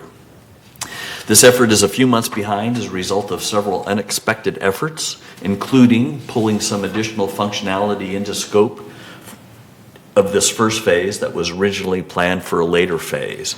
After assessment by the ITAC, it was felt that pulling these items into the first phase would make the future phases proceed much more quickly and effectively. Also, the way the budgets are done here in the village is not simple and is causing some unplanned design and development effort of the tool. The ITAC is scheduled to next meet on Friday, September 29th. And then what do we have regarding Laguna Woods Village traffic hearings, SK? Yes, the traffic hearing was held on August 16. The very next day, we had a board meeting at 9 a.m. in this boardroom. In that hearing, we heard 4 violations, and the committee voted as follows. First, 3 voted guilty and paid fine, and 1 voted guilty but reduced the fine in half. The next traffic hearing is scheduled on September 20th, which is tomorrow, 9 a.m. at this board meeting. Okay, great, thanks. And finally, the following GRF committees have not met since the last third board meeting of August 15th, so there are no updates for these. The GRF Clubhouse Facilities Renovation Ad Hoc Committee last met on March 15th, and the date and time of its next meeting is to be determined. The GRF Website Ad Hoc Committee last met on May 22nd, and the date and time of its next meeting is to be determined.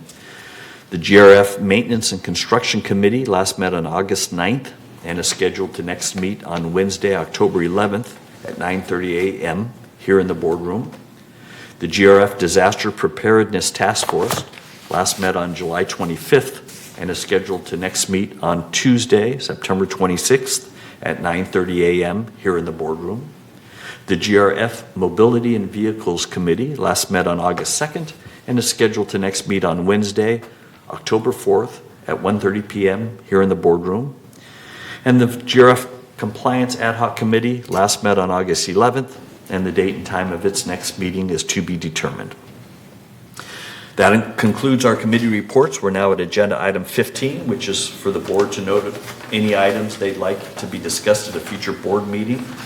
So far on the list, we have 3 items that today we placed on 28-day member review and comment, which are amending the administrative fee for damage reimbursements, the revised stepping stone guidelines, and the implementation of a new program for owners to opt out of herbicide spraying around their manors.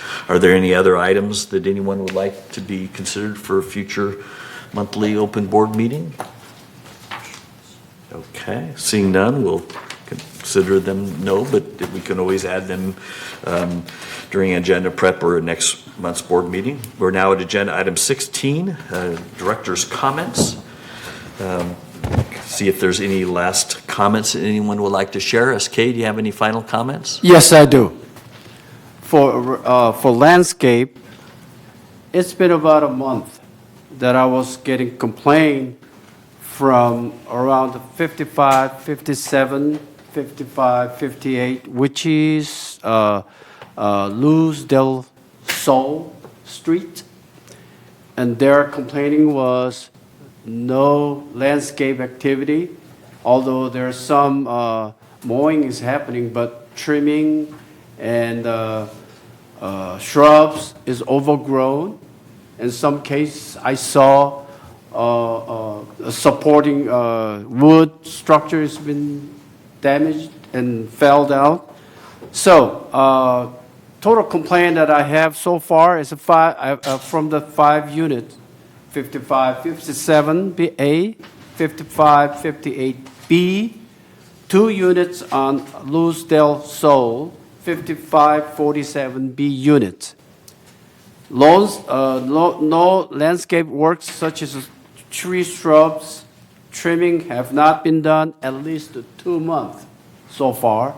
And I saw myself is overgrown and invaded not only the path, concrete path, but some of the wood structure for the wall has been fallen as well because of rotten. Consequently, observed that the shrub and trees are overgrown and resulted in, that I saw, invaded into the path, concrete path, cover the unit numbers in some case so I can't see it, and cover the wall, cover the walls, and the shrub support beam broken and entire shrub being fell onto the ground. Wood fence being decayed and broken down. Entire area has not been cared of and not acceptable. It was terrible to me. And landscape department has been informed by each individual unit, and also I informed and alerted many times. So far, it has not been happened. This is not acceptable. And also, I invited Kurt and his manager to show them around over there. And at that time, he told me within the next 2 weeks, it will be done, but has not been done. This is not acceptable. That's my first comment. Second comment is the question to our CEO, Siobhan Foster. Is there any employee to whom we support employee transportation? The reason I'm asking is this. I observed our employee drove off 3:20 p.m. He was driving our car and off the lot and making I'm not going to detail of it, but drove off from our compound.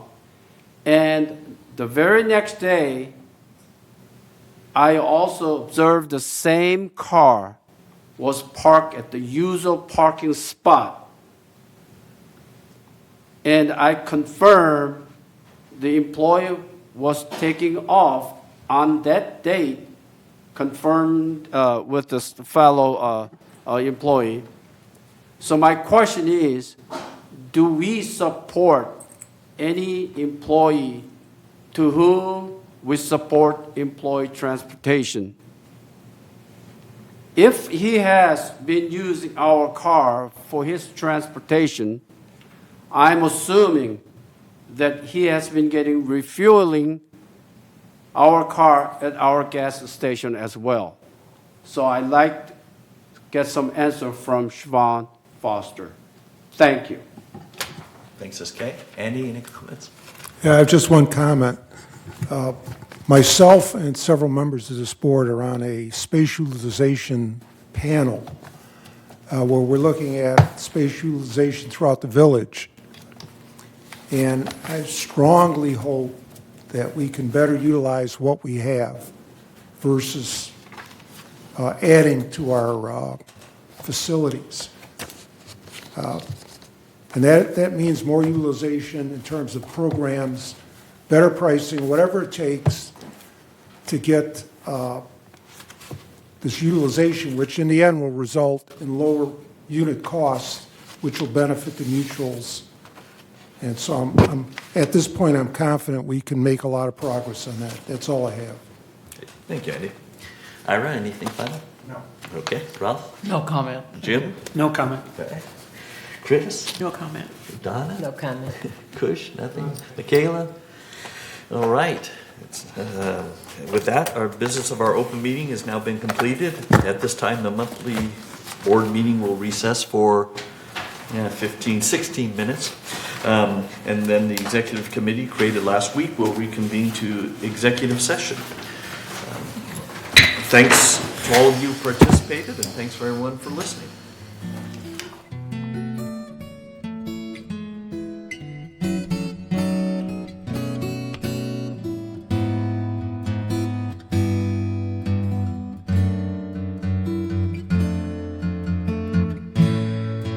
Thank you.